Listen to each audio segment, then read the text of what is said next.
On Christmas morning in 2021, a rocket rose from French Guiana, carrying humanity's most ambitious telescope toward the deepest part of space.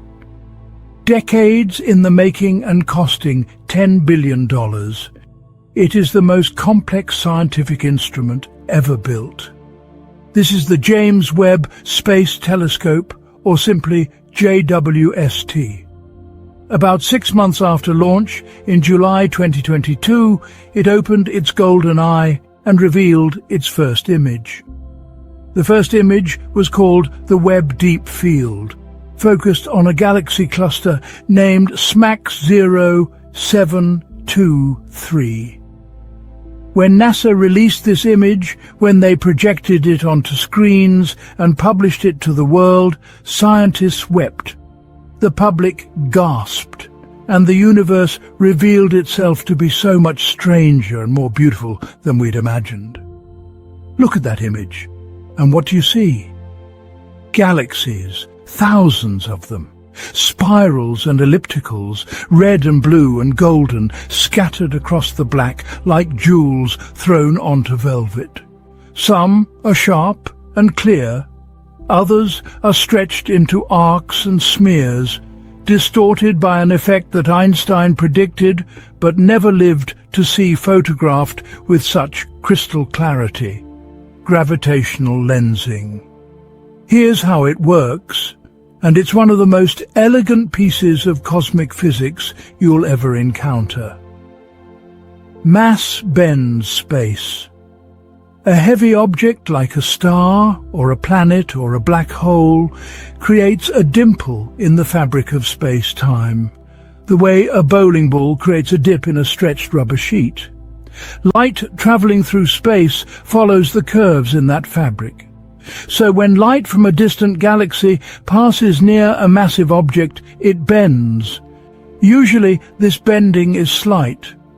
But when you have something really massive, like a cluster of galaxies, the bending becomes extreme.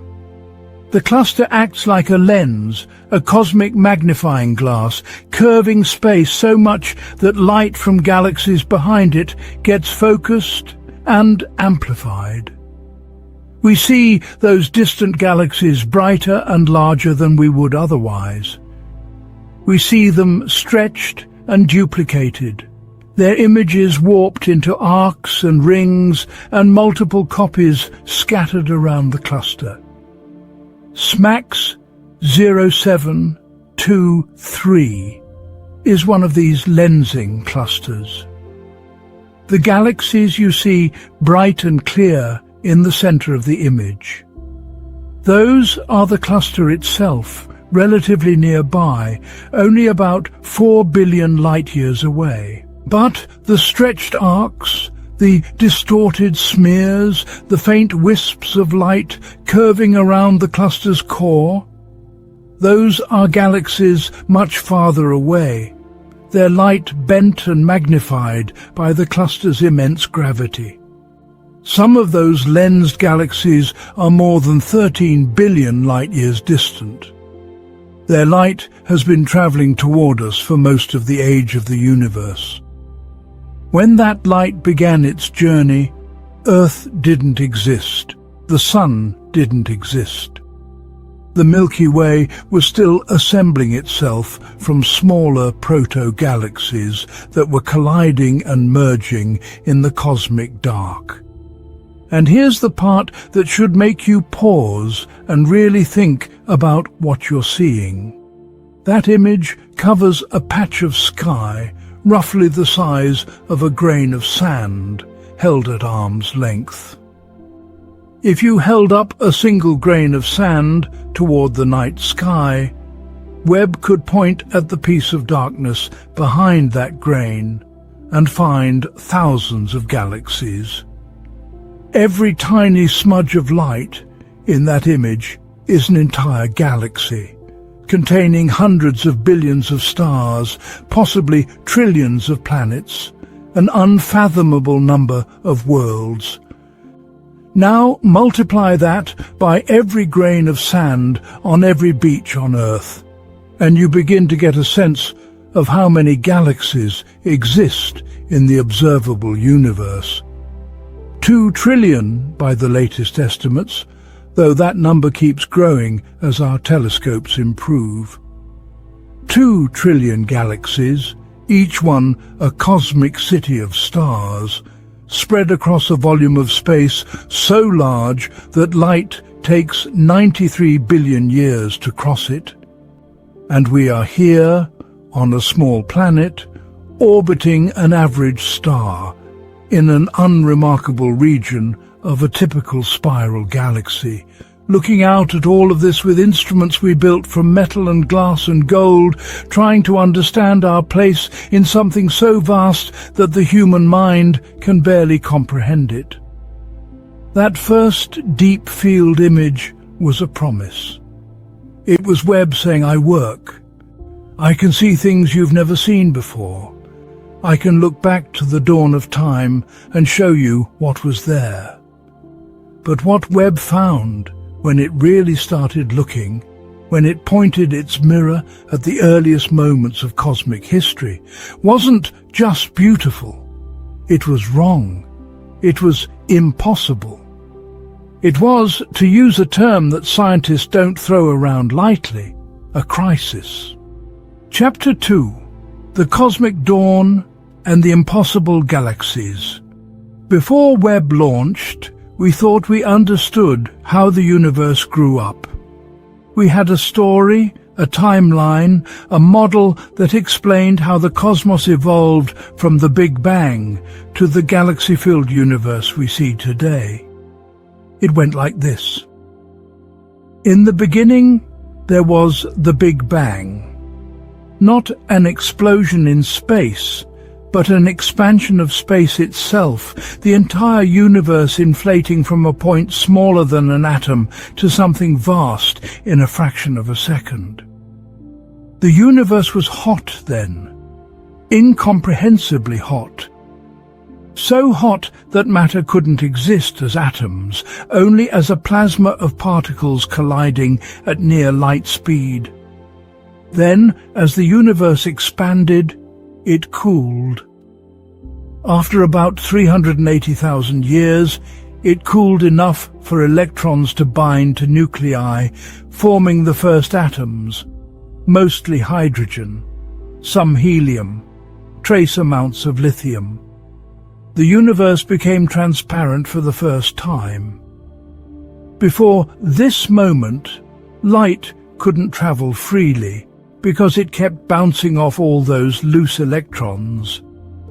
After this moment, light could stream through space unimpeded. We can still see that ancient light today. It's called the cosmic microwave background, the afterglow of the Big Bang, a faint whisper of radiation coming from every direction in the sky. But then came the Dark Ages.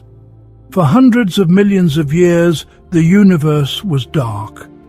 No stars yet, no galaxies, just vast clouds of hydrogen and helium drifting through the expanding void, growing denser in some places, thinner in others, pulled together by gravity in a slow, patient collapse. According to the models, the first stars didn't ignite until about 100 to 200 million years after the Big Bang. These would have been monsters, massive stars made of pure hydrogen and helium, burning hot and dying fast in violent explosions that scattered heavier elements into space. Those heavier elements, forged in stellar cores and supernova blasts, carbon and oxygen and iron and all the rest, seeded the gas clouds that would form the next generation of stars. And galaxies? Galaxies were supposed to take even longer. The prevailing theory said that galaxies built themselves slowly, like cities growing from villages. Small clumps of stars would form first, proto-galaxies, and these would collide and merge over hundreds of millions of years, gradually assembling into the large spiral and elliptical galaxies we see in the modern universe. The early universe should have been a messy, chaotic place. Hot gas, diffuse structures, small, dim, irregular clumps of stars gradually finding each other and sticking together. It should have taken time, lots of time. The universe was supposed to need at least 500 million years, maybe 1 billion years, before anything resembling a modern galaxy could exist. That was the model. The standard model of cosmology, lambda CDM we call it, named after the cosmological constant, lambda, and cold dark matter. It's the framework that explains the expansion of the universe, the formation of large-scale structure, the distribution of galaxies across cosmic time. It's been tested against decades of observations. It works. It predicts things that we later confirm. It's the closest thing we have to a complete story of how the universe evolved. And then Webb looked back to the first 500 million years of cosmic history and found galaxies that shouldn't exist. They're too big, too bright, too well organized. They contain too many stars, stars that are too heavy and too chemically mature for their age. They're sitting there in the infant universe, fully formed and shining, when they should still be assembling themselves from the cosmic rubble of the Dark Ages. Astronomers started calling them universe breakers. Not officially, of course. In the scientific papers, they have more dignified names, catalogue numbers and redshift values and spectroscopic classifications. But in the halls of universities, in the conference rooms where researchers gathered to look at the latest Webb data, you could hear the whispers. These galaxies break our models. They shouldn't be there. They're impossible. And yet there they are, staring back at us from the edge of time, daring us to explain them. Let's talk about one of them, JWST Z140. The name is a mouthful, so let me break it down for you. JWST stands for the JWST Advanced Deep Extragalactic Survey, one of the major research programs using Webb to study the early universe. JWST Z140 is its catalogue designation, with the Z14 telling us something crucial. That's its redshift. Remember how I explained that distant objects have their light stretched into redder wavelengths? We measure that stretch with a number called redshift, abbreviated as Z. A redshift of Z equals 1 means the universe was about half its current size when the light was emitted. A redshift of Z equals 6 means the universe was about 1/7 its current size. And a redshift of Z equals 14. That means the universe was 1/15 its current size, packed into a much smaller volume, much hotter and denser than it is now. JWST Z140 has a redshift of 14.3. That places it just 290 million years after the Big Bang. To put that in perspective, if the universe were a human being aging over 13.8 billion years, this galaxy would be showing up when the universe was only 7 days old. And it's not small, it's not dim, it's not some faint, irregular smudge that we can barely detect.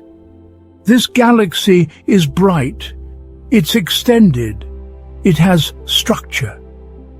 When astronomers measured its light, they found something shocking. It contains about 500 million solar masses worth of stars. 500 million times the mass of our Sun, all in stars that are shining, burning, fusing hydrogen into helium in a galaxy that should barely exist yet. But here's what really bothers cosmologists. This galaxy has oxygen in it. Not just a little bit, a lot of it. Oxygen is what we call a heavy element, or more precisely, an element heavier than helium. And heavy elements aren't made in the Big Bang. The Big Bang only produced hydrogen, helium, and a tiny bit of lithium. Everything heavier, from carbon to oxygen to iron to gold, has to be forged inside stars. Stars create heavy elements through nuclear fusion. Small stars fuse hydrogen into helium. Larger stars go further, fusing helium into carbon and oxygen, then carbon into heavier elements, then those elements into even heavier ones, all the way up to iron. Elements heavier than iron can only be made in the incredibly violent conditions of a supernova explosion or a collision between neutron stars. So when we see oxygen in a galaxy, we know that stars have already lived and died there. Stars had to form, burn through their fuel, explode and scatter their ashes into space, enriching the gas clouds that would birth the next generation of stars. This process takes time. Even massive stars, which burn through their fuel quickly, live for a few million years before going supernova. Smaller stars take longer, and you need multiple generations of this cycle to build up significant amounts of oxygen. The universe had only been around for 290 million years when we see this galaxy. That's not a lot of time. That's barely enough time for the first stars to form, let alone to die, and create a second or third generation enriched with heavy elements. And yet, there it is. JWST 14-0, shining with the spectral signature of oxygen, telling us that stellar evolution happened fast in the early universe, faster than our models predicted, faster than seems reasonable given what we know about how stars live and die. This isn't an isolated case. JWST 14-0 is the record holder, the most distant galaxy confirmed with spectroscopy, but it's part of a whole population of unexpectedly bright, unexpectedly mature galaxies showing up in the first few 100 million years after the Big Bang. Webb keeps finding them. Every deep field survey, every long exposure image aimed at the distant universe reveals more of these impossible objects. Some of them are massive, with billions of solar masses in stars. Some of them have complex structures, disks and spiral patterns, and even signs of central bulges. Some of them are forming stars at prodigious rates, hundreds of solar masses per year, far faster than galaxies should be able to build themselves in the early universe when gas was hotter and harder to collapse into dense star-forming regions. And then there are the little red dots. These are perhaps the strangest objects Webb has found, and they represent a mystery that astronomers are still struggling to solve. When Webb images the early universe in multiple infrared wavelengths, it sometimes finds objects that appear as tiny, compact, intensely red points of light. They're small, much smaller than the galaxies around them. They're bright, much brighter than you'd expect for something so small.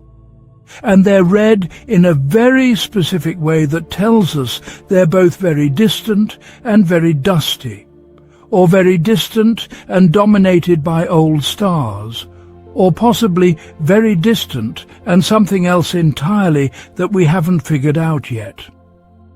At first, astronomers thought these might just be compact galaxies, small irregular clumps of stars in the early universe. But when they analyzed the spectra, when they broke down the light into its component wavelengths and looked at what elements were present and how hot the object was and how much energy it was emitting, they found something baffling. These little red dots are emitting enormous amounts of energy, far more energy than you can explain with stars alone. Some of them are as bright as the most luminous quasars we've ever found, but they're packed into regions much smaller than a typical quasar host galaxy. And their spectra show broad emission lines, the kind of lines you get when gas is swirling around a supermassive black hole at significant fractions of the speed of light. These little red dots might not be galaxies at all. They might be baby quasars, infant supermassive black holes, already feeding voraciously, already shining with the light of billions of suns, existing in the universe when it was less than 1 billion years old. And this is a problem, a big problem, because supermassive black holes are supposed to grow slowly.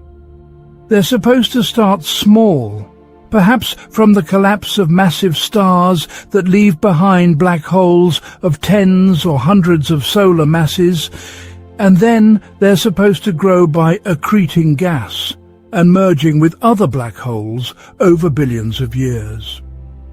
The supermassive black hole at the center of our own galaxy, Sagittarius A star, weighs about 4 million times the mass of the Sun. We think it's been growing for most of the Milky Way's 10 billion-year lifetime.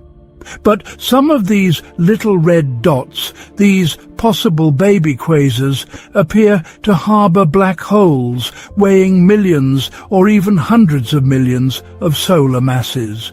And they're showing up when the universe was only a few 100 million years old. How did they get so heavy so fast? There's not enough time for them to grow from stellar mass black holes.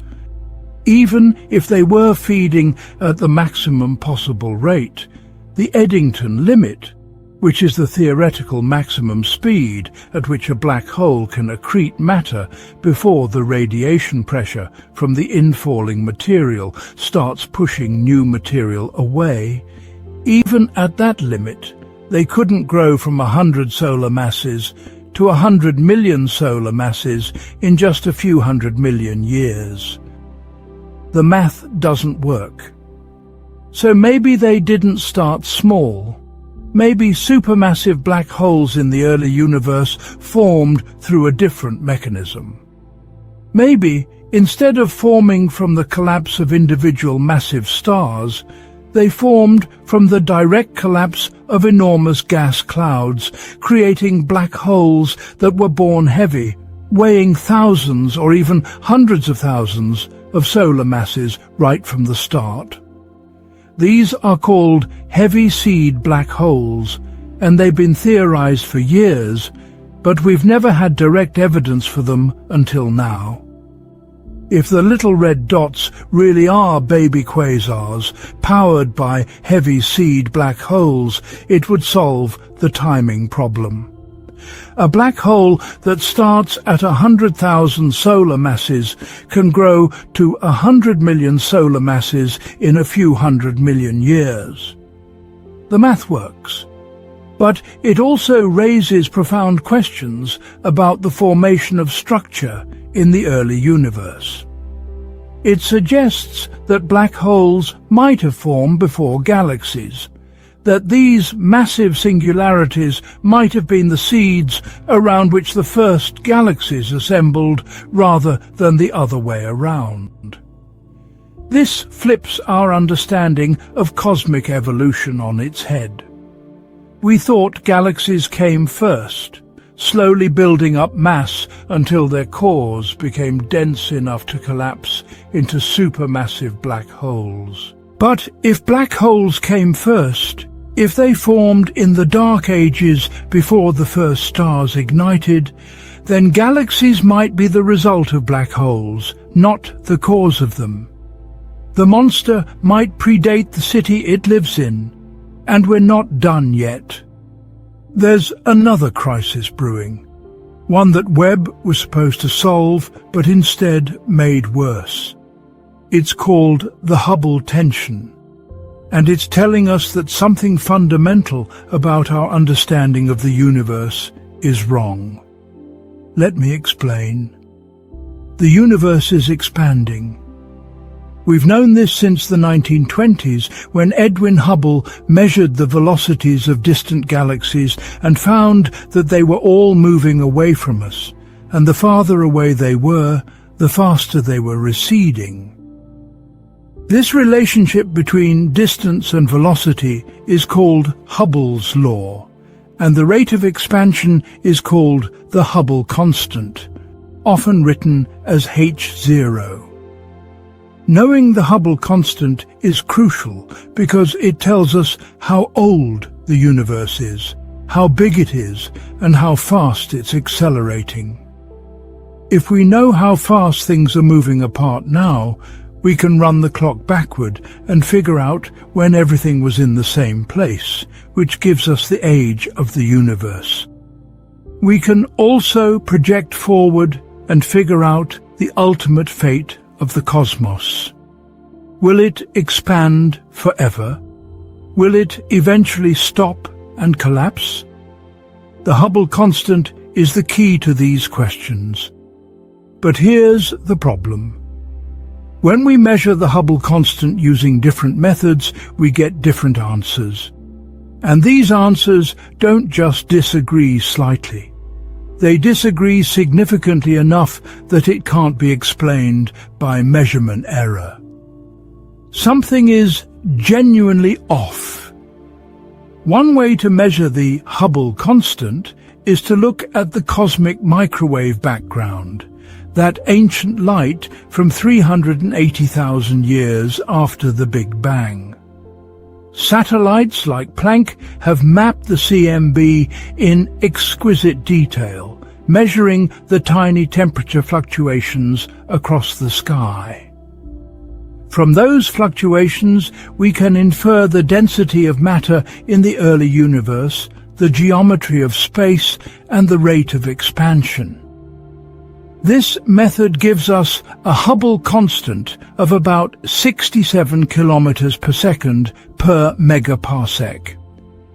That means for every megaparsec of distance, about 3.3 million light-years, the expansion adds 67 kilometers per second to an object's velocity. But there's another way to measure the Hubble constant. We can look at objects in the relatively nearby universe and measure both their distance and their velocity directly. We use things called Cepheid variable stars, which pulsate with a period that depends on their intrinsic brightness, allowing us to figure out their distance. We also use type Ia supernovae, exploding white dwarf stars that have a very consistent peak brightness, making them excellent distance markers. By measuring distances and velocities for lots of these objects, we can calculate how fast the universe is expanding right now locally in our cosmic neighborhood. This method gives us a Hubble constant of about 73 kilometers per second per megaparsec. That's 6 units higher than the CMB measurement. 6 kilometers per second per megaparsec might not sound like much, but it's a 9% difference. In cosmology, Where measurements are usually precise to within a few percent, a 9% discrepancy is huge. It's the difference between a universe that's 13.8 billion years old and one that's 12.8 billion years old. It affects everything we calculate about cosmic history. At first, astronomers thought this was a measurement problem. Maybe the Cepheids weren't calibrated correctly. Maybe the supernovae weren't as standard as we thought. Maybe there was some systematic error in the CMB analysis. But as the measurements got better, as independent teams used different methods and different telescopes and different statistical techniques, the discrepancy didn't go away. It got stronger. The tension increased. And here's where Webb comes in.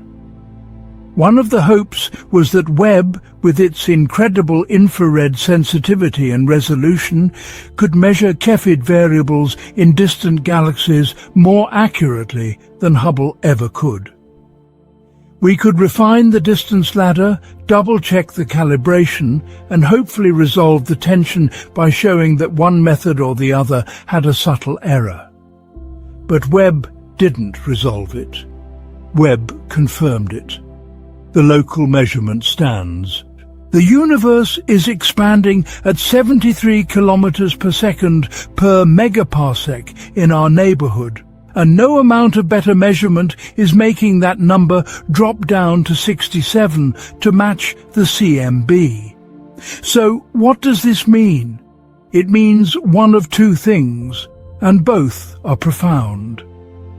Either our measurements are wrong in ways we don't understand, despite multiple independent checks and different methods all agreeing with each other within their respective approaches, which seems increasingly unlikely as the data improves. Or our model of the universe is incomplete. There's something about the cosmos that we don't know, some component of reality that our equations don't account for. Maybe dark energy, the mysterious force driving the accelerated expansion of the universe, isn't constant. Maybe it's changed over cosmic time. Maybe there's an additional field or force that only operated in the early universe. Maybe the universe expanded differently in its first few 100 million years than we thought. Maybe there's something about the nature of space and time and gravity that we fundamentally misunderstand. This is what scientists mean when they talk about a crisis in cosmology. We have a model that works incredibly well for explaining most of what we see.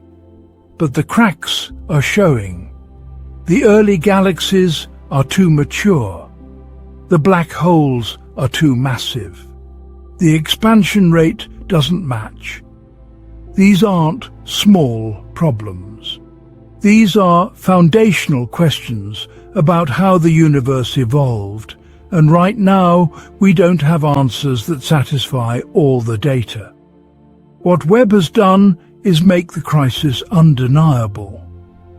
Before Webb, we could explain away some of these tensions as observational limits, things we'd understand better when we had better telescopes. Now we have a better telescope, the best telescope we've ever built, and it's showing us that the problems are real. The universe is not behaving the way we expected, and that means we get to do science. We get to revise our theories. We get to propose new ideas. We get to be humbled by nature and reminded that the cosmos is under no obligation to make sense to us. But it is revealing itself nonetheless. One photon at a time, one impossible galaxy at a time, one crisis at a time. Chapter 3. Monsters in the Dark. Let's talk about black holes. Not the monsters you find at the centers of galaxies today, the 4 million solar mass beast in the Milky Way, or the billion solar mass engines powering quasars in the modern universe. Let's talk about the black holes that existed when the universe was young, the ones that shouldn't have had time to grow, the ones that are rewriting our theories about how these cosmic predators came to be. There's a galaxy called GNZ11. It held the record for most distant galaxy for years, even before Webb launched. Hubble found it barely a faint smudge of light at a redshift of about 11, placing it just 400 million years after the Big Bang. It was already strange. It was too bright, too active, forming stars at a rate that seemed implausibly high for such an early galaxy.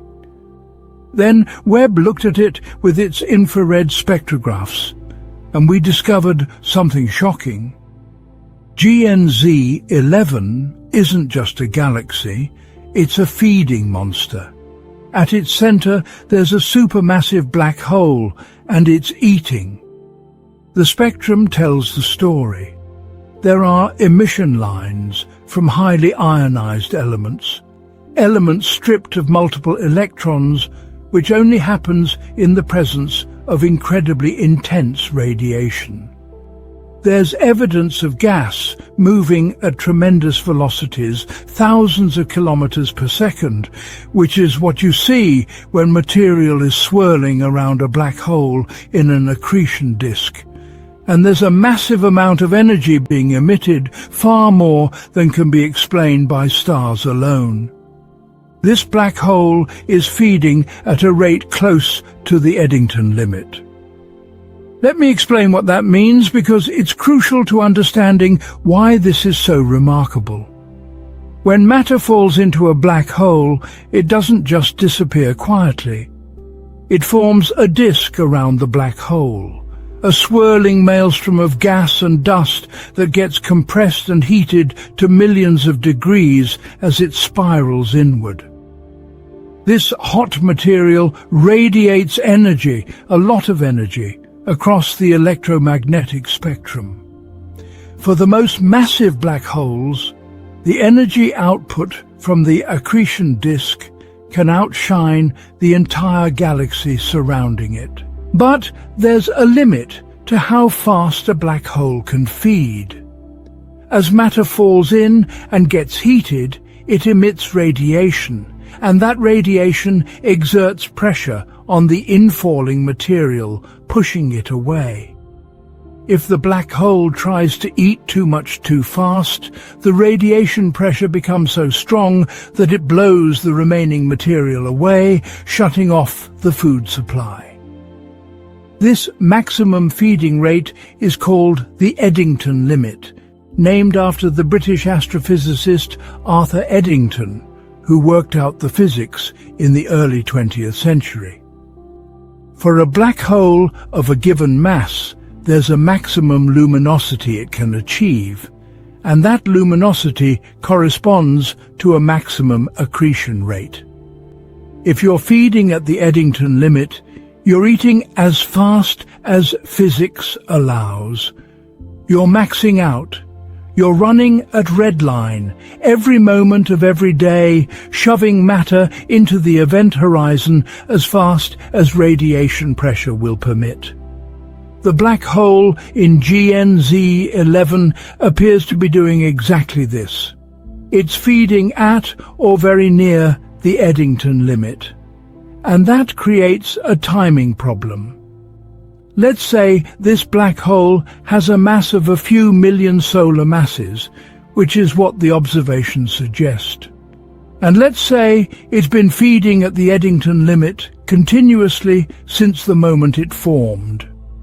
How long would it take to grow from some initial seed mass to its current size?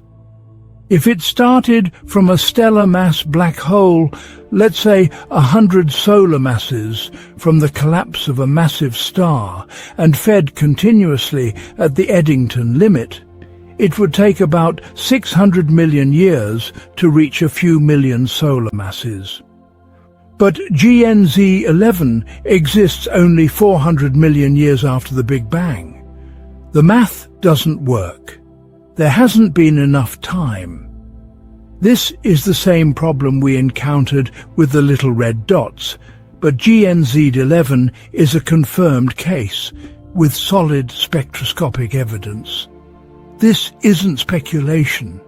This is a black hole that's definitely there, definitely massive, definitely feeding, and definitely too young to exist if it started from a stellar mass seed.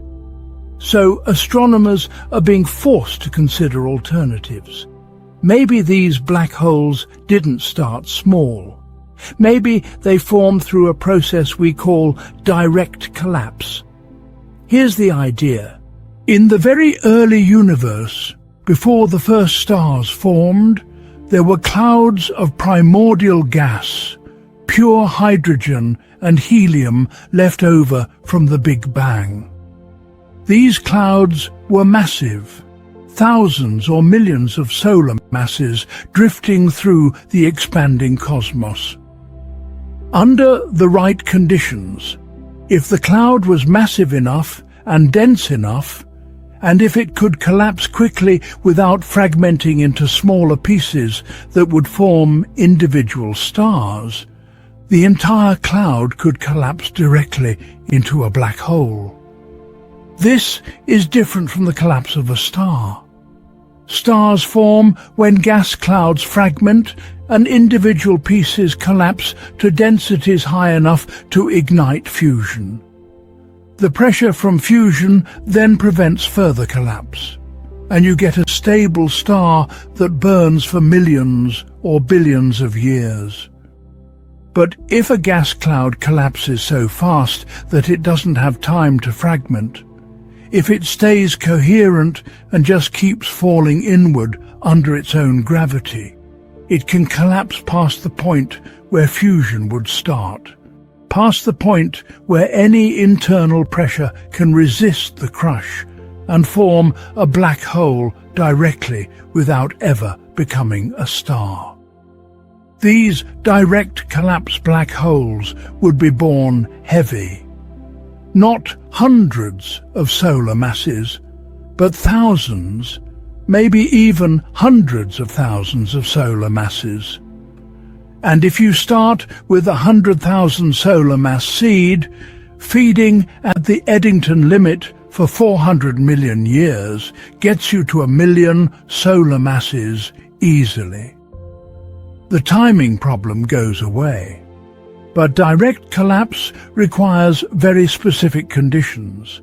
The gas cloud has to be pristine, no heavy elements, because heavy elements cool the gas and allow it to fragment.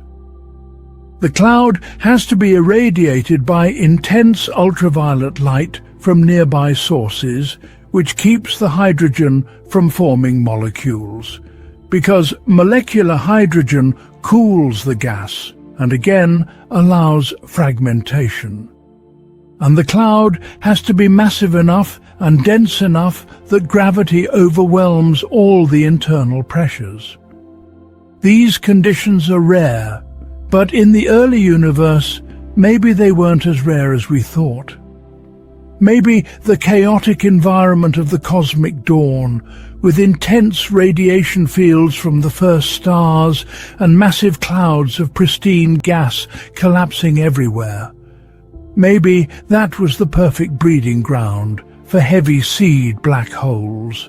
If this is true, if direct collapse black holes formed in large numbers in the first few 100 million years after the Big Bang, it would explain the early supermassive black holes. It would explain the little red dots. It would explain GNZ11 and all the other feeding monsters we're finding with Webb. But it also raises a profound question about the order of cosmic events. Did galaxies form first and then grow black holes at their centers? Or did black holes form first and then attract gas and stars to form galaxies around them? The traditional story was that galaxies came first. Small clumps of dark matter gravitationally attracted gas. The gas collapsed and formed stars. Those stars formed galaxies. The galaxies merged and grew, and eventually the centers of these galaxies became so dense that they collapsed into supermassive black holes. But if heavy seed black holes formed in the Dark Ages before the first galaxies assembled, then maybe the black holes were the seeds. Maybe dark matter and gas collapsed around these early black holes, using them as gravitational anchors. Maybe galaxies are the result of black holes, cosmic cities that grew up around these central monsters. This would fundamentally change our understanding of structure formation in the universe. Black holes wouldn't be parasites living in the hearts of galaxies. They would be the founders, the original cores around which everything else assembled. And there's growing evidence that black holes and galaxies are intimately connected, that they grow together in a relationship that's more symbiotic than we realized.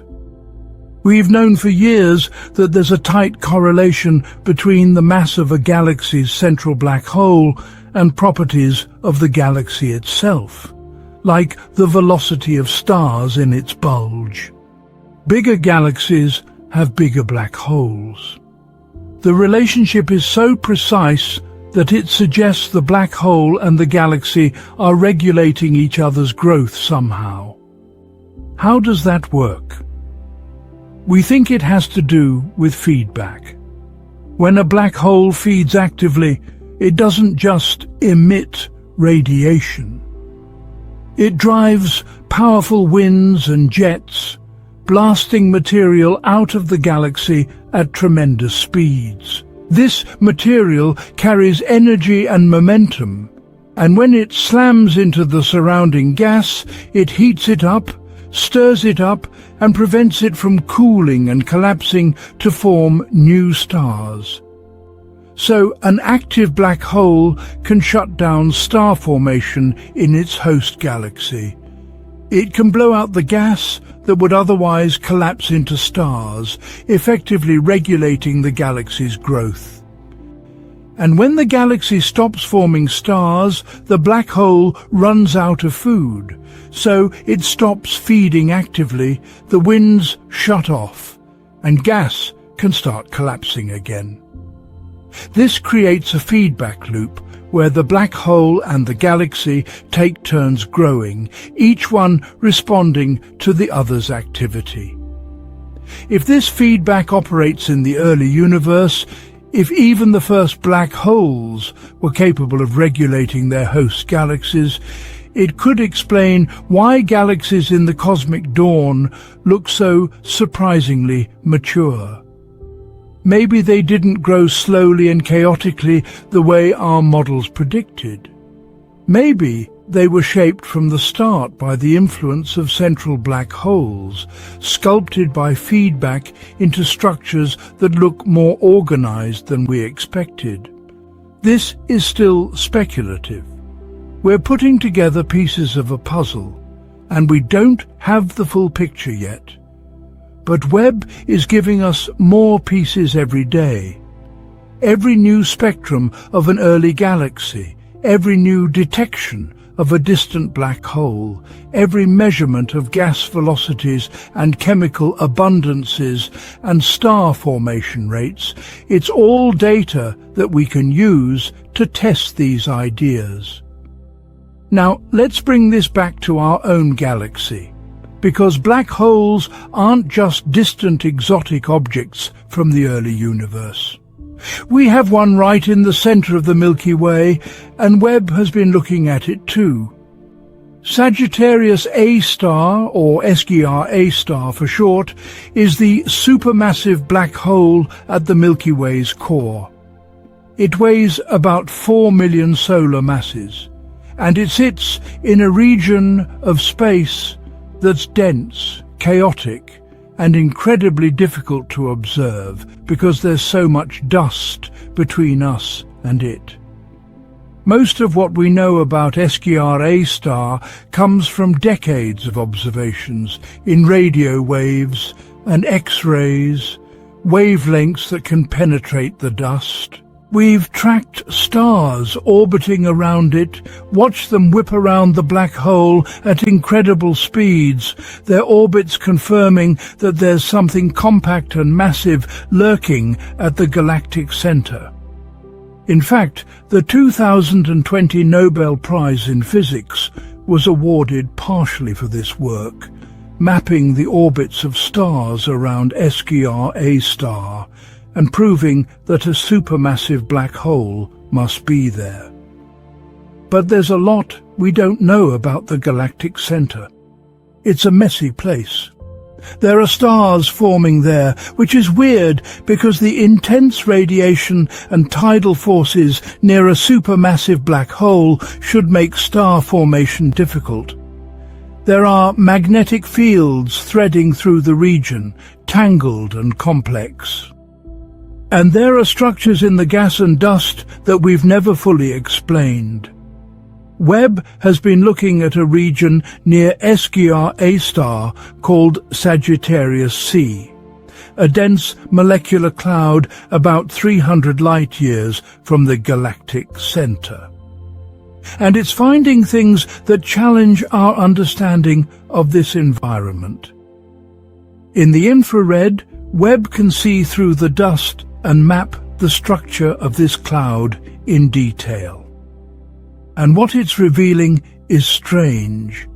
There are needle-like structures, filaments of gas aligned in ways that suggest powerful magnetic fields are organizing them.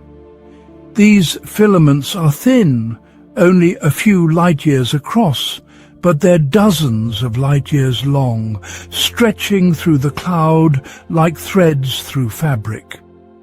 We've seen filaments like this before in radio observations of the galactic center, but Webb's infrared view shows them in a different light, literally. These structures are associated with regions of intense turbulence, where gas is being stirred and heated by processes we don't fully understand. Some of them might be shaped by magnetic fields. Others might be shaped by winds from massive stars, or outflows from smaller black holes, or even cosmic rays spiraling along magnetic field lines. And here's what's puzzling. The galactic center should be a prime location for star formation. There's a lot of gas there, and gas normally collapses under its own gravity to form stars. But the rate of star formation in Sagittarius C is much lower than we'd expect given the amount of gas present. Something is preventing the gas from collapsing efficiently. The leading idea is that turbulence and magnetic fields are doing it. If the gas is being constantly stirred up by turbulent motions, it can't settle down and collapse. And if magnetic fields are threading through the cloud, they can provide additional support against gravity, making it harder for the gas to compress to the densities needed for star formation. But where is the turbulence coming from? It could be from stellar winds, hot gas being blown off massive stars. It could be from supernova explosions, dying stars blasting their outer layers into space. It could be from the black hole itself, SGR A star, even though it's relatively quiet right now. Or it could be from something else entirely, some process unique to the extreme environment of the galactic center. Webb is helping us map this region in unprecedented detail, but it's also showing us how much we still don't know. The galactic center is a laboratory for extreme physics, a place where gravity and magnetism and radiation all play roles in shaping the environment, and we're only beginning to understand how these forces interact. And that's what makes black holes so fascinating, whether they're the monster at the center of our own galaxy or the primordial giants feeding in the early universe. They're not just exotic objects to marvel at. They're central players in cosmic evolution. They shape galaxies. They regulate star formation. They might even have been the seeds around which the first structures in the universe formed. Webb is showing us black holes at every stage of cosmic history, from the earliest monsters just a few 100 million years after the Big Bang to the mature, relatively quiet black hole in our own galactic backyard. And every observation, every spectrum, every new detection is forcing us to rethink what we thought we knew. These monsters in the dark are revealing themselves, and the story they're telling is stranger and more wonderful than we imagined. They're not just endpoints of stellar evolution or cosmic accidents. They're architects, they're sculptors, they're fundamental components of the universe's grand design, and we're only now beginning to understand their role. The universe is not a simple place. It's not content to follow our models or obey our expectations. It's wild and creative and full of surprises, and black holes are among the most surprising phenomena of all. Regions of space where gravity is so strong that nothing, not even light, can escape. Places where time itself is warped and stretched. Objects that grow by consuming everything around them, but also give back through feedback and winds and jets, shaping the very galaxies that host them. And thanks to Webb, we're watching them feed, watching them grow, watching them interact with their environments across cosmic time. We're seeing them when they were young and hungry, when they were forming from the collapse of primordial gas clouds or from the deaths of the first massive stars. We're seeing them in their middle age, quietly sitting at the centers of galaxies, occasionally flaring to life when fresh gas falls in. And we're studying the one in our own galaxy, trying to understand the chaos and complexity of the galactic center. These are the monsters in the dark, and they're not hiding anymore. Webb has found them, measured them, and shown us that they're far more important to the story of the cosmos than we ever realized. The universe is their domain, and we're privileged witnesses to their reign. Chapter 4. The Art of Creation, Nebulae and Star Birth. We've spent time in the deep past, looking at impossible galaxies and feeding black holes at the edge of cosmic history. We've confronted mysteries and tensions in our models, puzzles that shake the foundations of what we thought we understood about the universe. Now I want to slow down. I want to bring you somewhere closer, somewhere more intimate. I want to show you where stars are born. This is going to be the most visually beautiful part of our journey, because star-forming regions are among the most spectacular structures in the cosmos. They're vast clouds of gas and dust, light years across, sculpted by radiation and wind and gravity into shapes that look almost deliberately artistic. Pillars and cliffs and caverns, mountains of gas glowing in infrared light, regions so dense that they're opaque even to our most powerful instruments, hiding the secrets of stellar birth in their dark cores, until infrared eyes can finally see through. Before Webb, we could see these nebulae, but we couldn't see into them. Visible light bounces off dust grains. It scatters. It gets absorbed.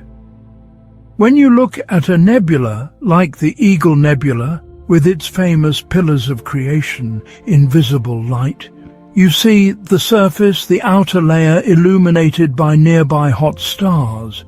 But the interior, where baby stars are actually forming, where protostellar cores are collapsing under their own gravity and beginning to glow with the heat of compression, that interior is hidden behind veils of dust. Infrared light is different.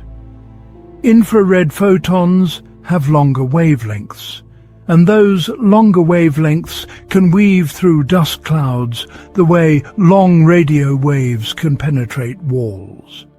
Not perfectly, not without some absorption, but well enough that we can peer deep into the hearts of these stellar nurseries and watch the process of star formation as it unfolds. And what Webb has shown us is that star formation is not a gentle process. It's violent, it's chaotic. It's a battle between gravity trying to pull gas together and radiation trying to blow it apart. Young stars don't emerge quietly into the cosmos.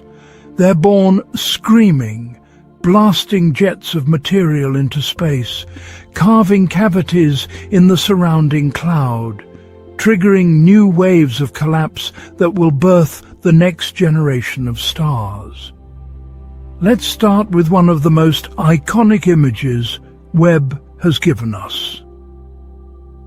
The cosmic cliffs of the Carina Nebula. When this image was released in July 2022 as one of Webb's first full-color science images, people around the world stopped and stared. It looks like a landscape, a range of mountains rising against a starry sky, peaks and valleys and ridges glowing in shades of gold and orange and blue. But these aren't mountains made of rock. They're mountains made of gas and dust, and they're absolutely enormous. Those cliffs are about 7 light-years tall. 7 light-years. If you could somehow stand at the base of these cliffs and look up, light from the peak would take 7 years to reach your eyes. The Carina Nebula is one of the largest and brightest nebulae in our sky, located about 7,600 light-years from Earth. It's a massive star-forming region, home to some of the most luminous and massive stars known, and those stars are what create the cliffs. Here's how it works. Massive stars burn hot. I mean really hot. Their surface temperatures can exceed 30,000 degrees Celsius, compared to the Sun's relatively cool 5,500 degrees. At those temperatures, stars emit enormous amounts of ultraviolet radiation. And when that ultraviolet light hits the surrounding gas cloud, it ionizes the atoms, stripping electrons away and heating the gas to tens of thousands of degrees. Hot gas doesn't want to stay compressed. It expands. It tries to escape. So the ultraviolet radiation from these young, massive stars creates a pressure that pushes against the surrounding nebula, carving out cavities, creating bubbles of hot, ionized gas surrounded by walls of cooler, denser material. Those walls are what we're seeing in the cosmic cliffs image. That sharp edge, that dramatic cliff face, is the boundary between the hot ionized gas being blasted away by stellar radiation and the cooler molecular cloud that hasn't been heated yet. But look closer at the image and you'll see something remarkable. The cliffs aren't smooth. They're covered in detail. There are pillars and fingers and protrusions sticking out from the main wall. There are bright spots and glowing regions scattered across the surface. And if you look very carefully, you can see jets, thin streams of material shooting away from the cliff face, stretching across the empty space like searchlights cutting through fog. Those jets are one of the most important things Webb is showing us, because they're the signatures of stars being born right now, at this very moment. When a cloud of gas collapses to form a star, it doesn't all fall straight into the center. Some of the material has angular momentum, a rotation that was inherited from the motion of the gas in the larger cloud.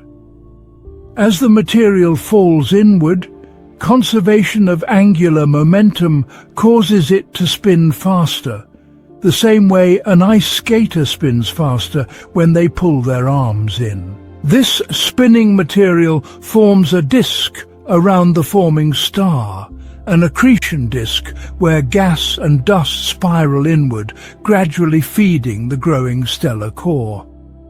But here's the strange part. Even though material is falling onto the star from the disk, material is also being ejected from the star's poles, shooting out perpendicular to the disk in narrow focused jets. These are called protostellar jets, and they're one of the defining features of star formation. We're still working out exactly how these jets form, but the basic idea involves magnetic fields.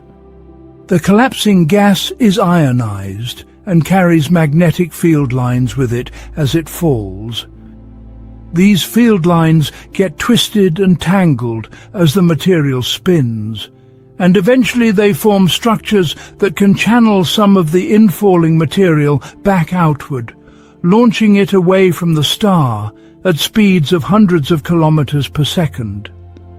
The jets punch through the surrounding gas cloud, creating long, thin tunnels that can extend for light years. In the cosmic cliffs image, Webb is showing us dozens of these jets. They appear as thin red streaks glowing in infrared light from the molecular hydrogen and other molecules being excited by the fast-moving gas. Each jet marks the location of a baby star hidden inside the dust cloud. Stars we couldn't see before. Stars that Hubble couldn't detect because the dust was too thick. But Webb sees them.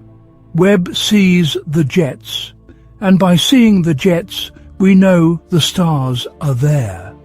And there are so many of them. The cosmic cliffs region is absolutely teeming with star formation.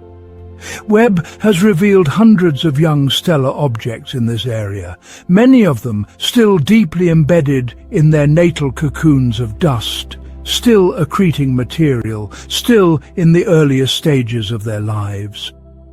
This is a stellar maternity ward on a grand scale.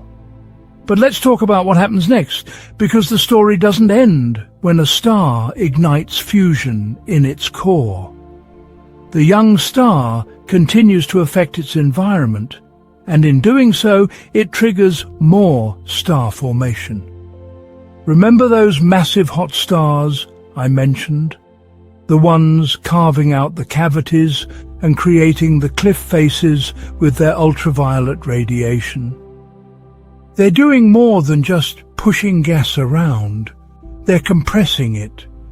When the expanding bubble of hot gas slams into the surrounding cloud, it creates a shock wave, a region where gas gets squeezed to higher densities. And if the gas gets dense enough, gravity can take over and start collapsing new cores. This is called triggered star formation. The radiation and winds from one generation of stars compress nearby gas and trigger the formation of the next generation. It's a self-perpetuating cycle, a chain reaction of stellar birth that can propagate through an entire molecular cloud over millions of years. And we can see this happening in the Carina Nebula. The distribution of young stars isn't random. They're clustered in specific regions along the edges of the cavities, right where the expanding hot gas meets the dense molecular cloud.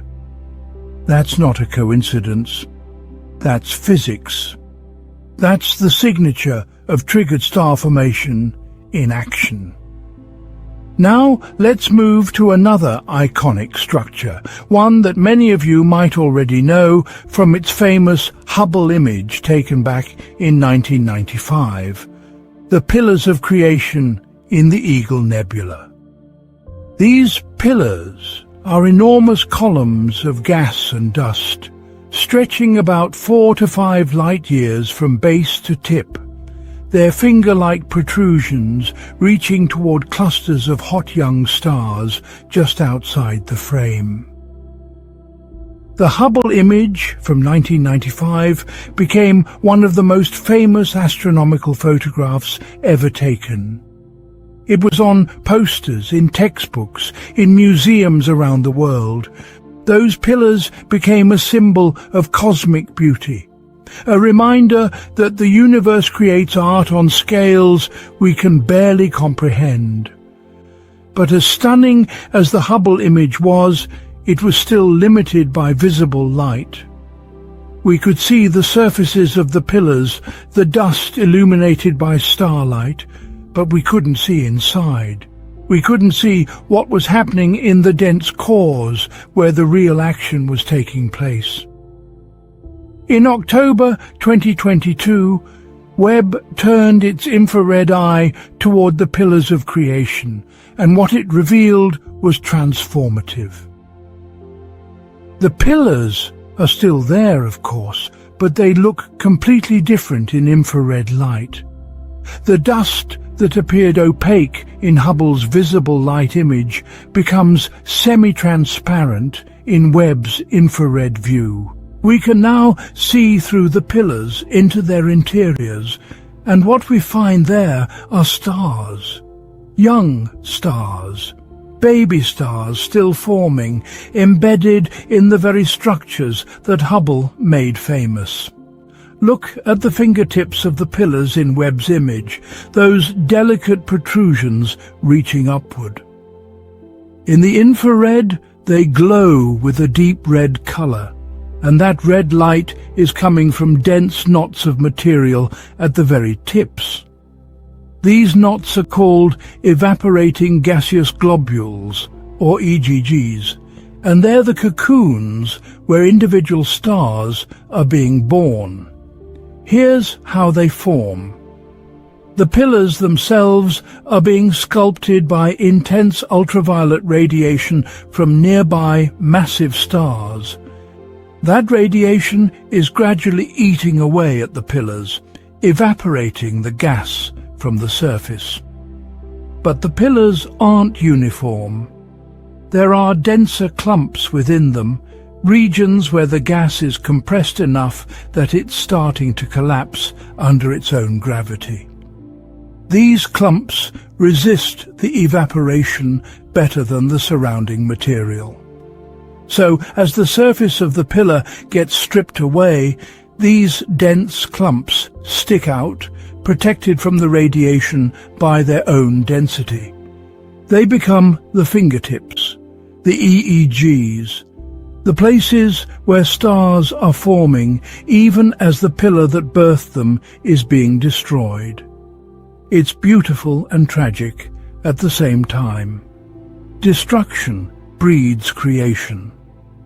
The very radiation that's tearing apart the pillars is also compressing the gas within them, triggering star formation. The stars being born in those EGGs will eventually emerge from their cocoons, and by then the pillars might be gone, evaporated away entirely. But the stars will remain, carrying forward the legacy of the structures that created them. And Webb shows us something else in the pillars of creation that we've never seen before. At the very tips of some of the fingers, there are bright crimson jets shooting outward, lava-like streaks of glowing material being ejected from the forming stars. These are the same protostellar jets we saw in the cosmic cliffs, but here they're captured in exquisite detail, their shapes and structures revealed by Webb's infrared sensitivity. Some of these jets are supersonic.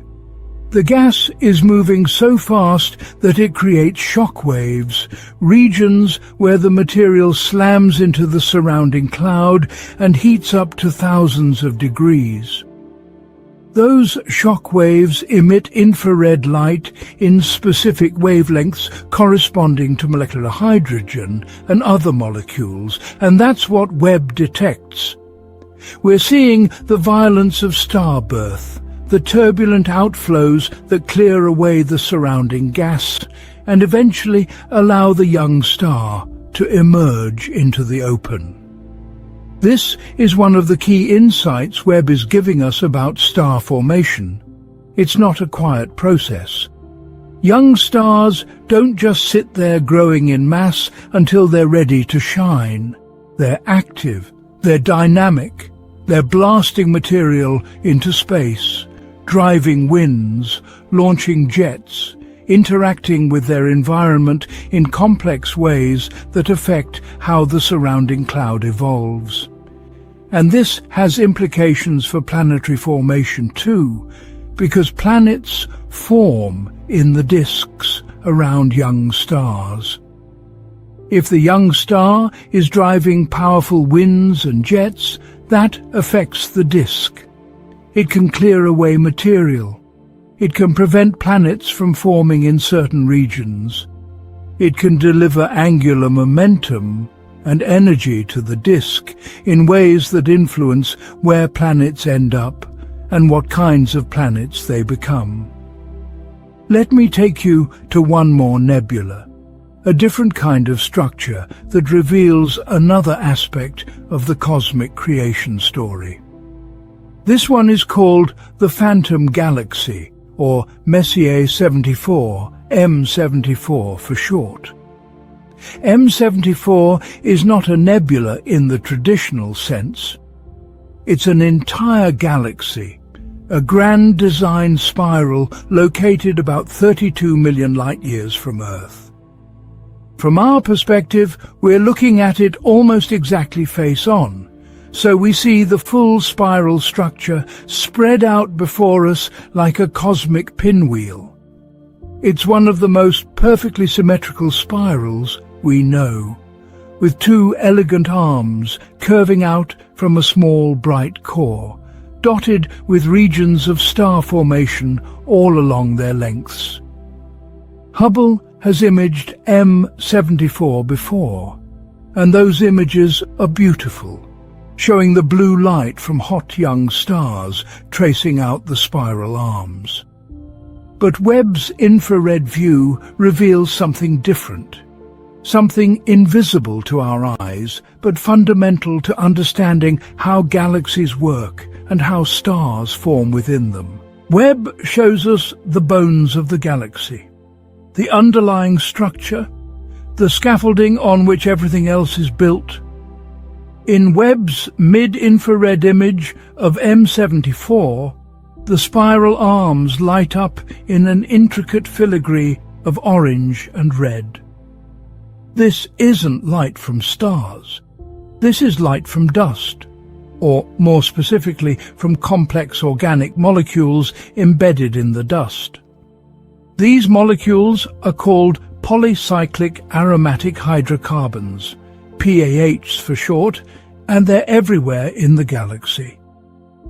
Let me explain what PAHs are and why they matter, because this is one of the most fascinating connections between stars and life that we've discovered. PAHs are molecules made of carbon and hydrogen arranged in rings. Think of benzene, which you might remember from chemistry class, a hexagonal ring of 6 carbon atoms with hydrogen atoms attached. Now imagine linking multiple benzene-like rings together into larger structures. 2 rings, 3 rings, dozens of rings, creating molecules that look like chicken wire or honeycomb patterns made of carbon and hydrogen. Those are PAHs. These molecules form in the outer atmospheres of dying stars, in the cool regions where carbon atoms can link together into increasingly complex structures. When the star eventually expels its outer layers in a planetary nebula or a supernova, these PAH molecules get scattered into space, mixing with the gas and dust of the interstellar medium. And here's what makes PAHs special. They're incredibly stable. Once formed, they don't easily break apart. They can survive for billions of years drifting through space, exposed to radiation and cosmic rays and all manner of harsh conditions. And they're very efficient at absorbing ultraviolet light and re-emitting that energy in the infrared. So, when ultraviolet light from young hot stars hits a cloud of gas containing PAHs, those molecules light up in the infrared like tiny light bulbs. Webb is detecting that infrared glow. When we look at M74 in the mid-infrared, we're seeing a map of where the PAHs are located in the galaxy. And what we find is that they're concentrated in the spiral arms, tracing out the regions of active star formation with incredible precision. Why are they concentrated there? Because the spiral arms are where the gas is. Galaxies like M74 have a spiral density wave, a pattern that rotates through the disk more slowly than the stars and gas themselves. As material orbits the galaxy, it periodically passes through the spiral arms, and when it does, it gets compressed. That compression triggers star formation. New stars are born. The most massive of those stars live fast and die young, enriching the surrounding gas with heavy elements and complex molecules like PAHs. And those PAHs then trace out the spiral structure, marking the places where stars are currently forming and where stars have recently formed. So when Webb images M74 in the infrared, it's showing us the history of star formation in the galaxy. The spiral arms glow bright because that's where the action is happening. That's where gas is being compressed, where stars are being born, where the cycle of stellar life and death is operating at maximum intensity. And here's the really profound part. PAHs aren't just tracers of star formation. They're also the building blocks of life, or at least they're closely related to the building blocks of life. The complex organic molecules that eventually become amino acids and nucleotides and all the other components of living cells, they start from simpler precursors like PAHs. In the right environments, in the presence of water and energy and other elements, PAHs can react and grow into even more complex structures. They can form the organic compounds that we find in meteorites, the same organic compounds that were probably delivered to the early Earth by asteroid and comet impacts. So when we map the PAHs in a galaxy like M74, we're not just mapping star formation. We're mapping the distribution of prebiotic molecules, the raw materials from which life could potentially arise. We're seeing the cosmic chemistry that connects stars to planets to, eventually, life itself. This is what makes the infrared view so powerful. It reveals processes and structures that are invisible in other wavelengths. It shows us the dust and molecules that are the intermediaries in cosmic cycles, the materials that are expelled by dying stars, incorporated into new star-forming clouds, condensed into planets, and potentially assembled into living organisms. Every atom in your body was forged in a star. That's a statement you've probably heard before, and it's true.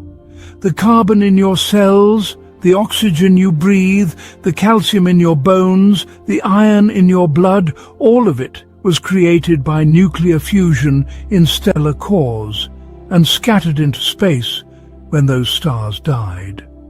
But it's not just atoms, it's also molecules. The complex organic chemistry that makes life possible has its origins in the cool outer atmospheres of dying stars and in the dense molecular clouds where new stars are born. And Webb is showing us this chemistry in action across the universe. In nearby galaxies like M74, we can map the distribution of PAHs and see how they trace star formation. In star-forming regions like Orion or Carina, we can detect the presence of water ice and carbon dioxide ice, and methane and ammonia, and all sorts of complex molecules frozen onto dust grains in the cold, dark cores where planets are beginning to form. In the atmospheres of exoplanets, which we'll get to in just a moment, we can search for the chemical signatures of molecules that might indicate biological activity. The universe is not just a collection of stars and galaxies. It's a vast chemical laboratory where elements and molecules are constantly being created, destroyed, rearranged, and recycled. Stars are the engines of this chemistry. They're the furnaces where heavy elements are forged, and the winds that distribute those elements through space. And the nebulae, the great clouds of gas and dust where stars are born, they're the mixing bowls where all this chemistry comes together. When you look at the cosmic cliffs, or the pillars of creation, or the spiral arms of the phantom galaxy, you're not just seeing beautiful images. You're seeing the mechanisms by which the universe makes itself more complex. You're watching the transformation of simple hydrogen and helium into the rich tapestry of elements and molecules that make planets and life possible. This is the art of creation. Not art in the sense of decoration, but art in the sense of making, of crafting something new from raw materials, of taking the simple and building it into the complex. The universe is an artist, and stars are its tools, and the nebulae are its workshops. And for the first time, with Webb's infrared vision, we can watch the artist at work. Chapter 5. The Search for Life, Exoplanets. Now we come to the question that might matter most. In all of this vastness, among the trillions of galaxies and uncountable stars, among the nebulae where new worlds are being born, and the black holes where matter vanishes from existence, among all the wonders we've explored, there's one question that cuts through everything else and strikes at the heart of what it means to be human. Are we alone? It's a simple question, 3 words, but behind it lies an entire universe of implications. If life exists elsewhere in the cosmos, if other worlds harbor organisms that grow and reproduce and evolve, if intelligence has emerged on planets around other stars, it changes everything. It changes how we see ourselves.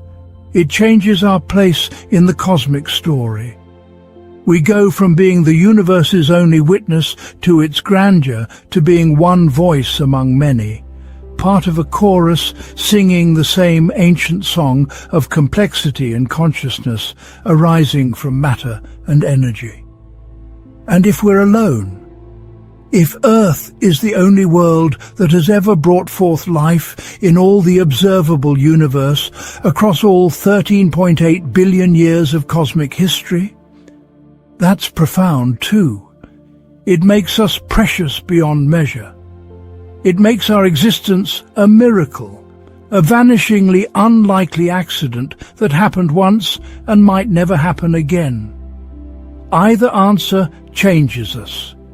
So we search, we build instruments, we point our telescopes at other stars.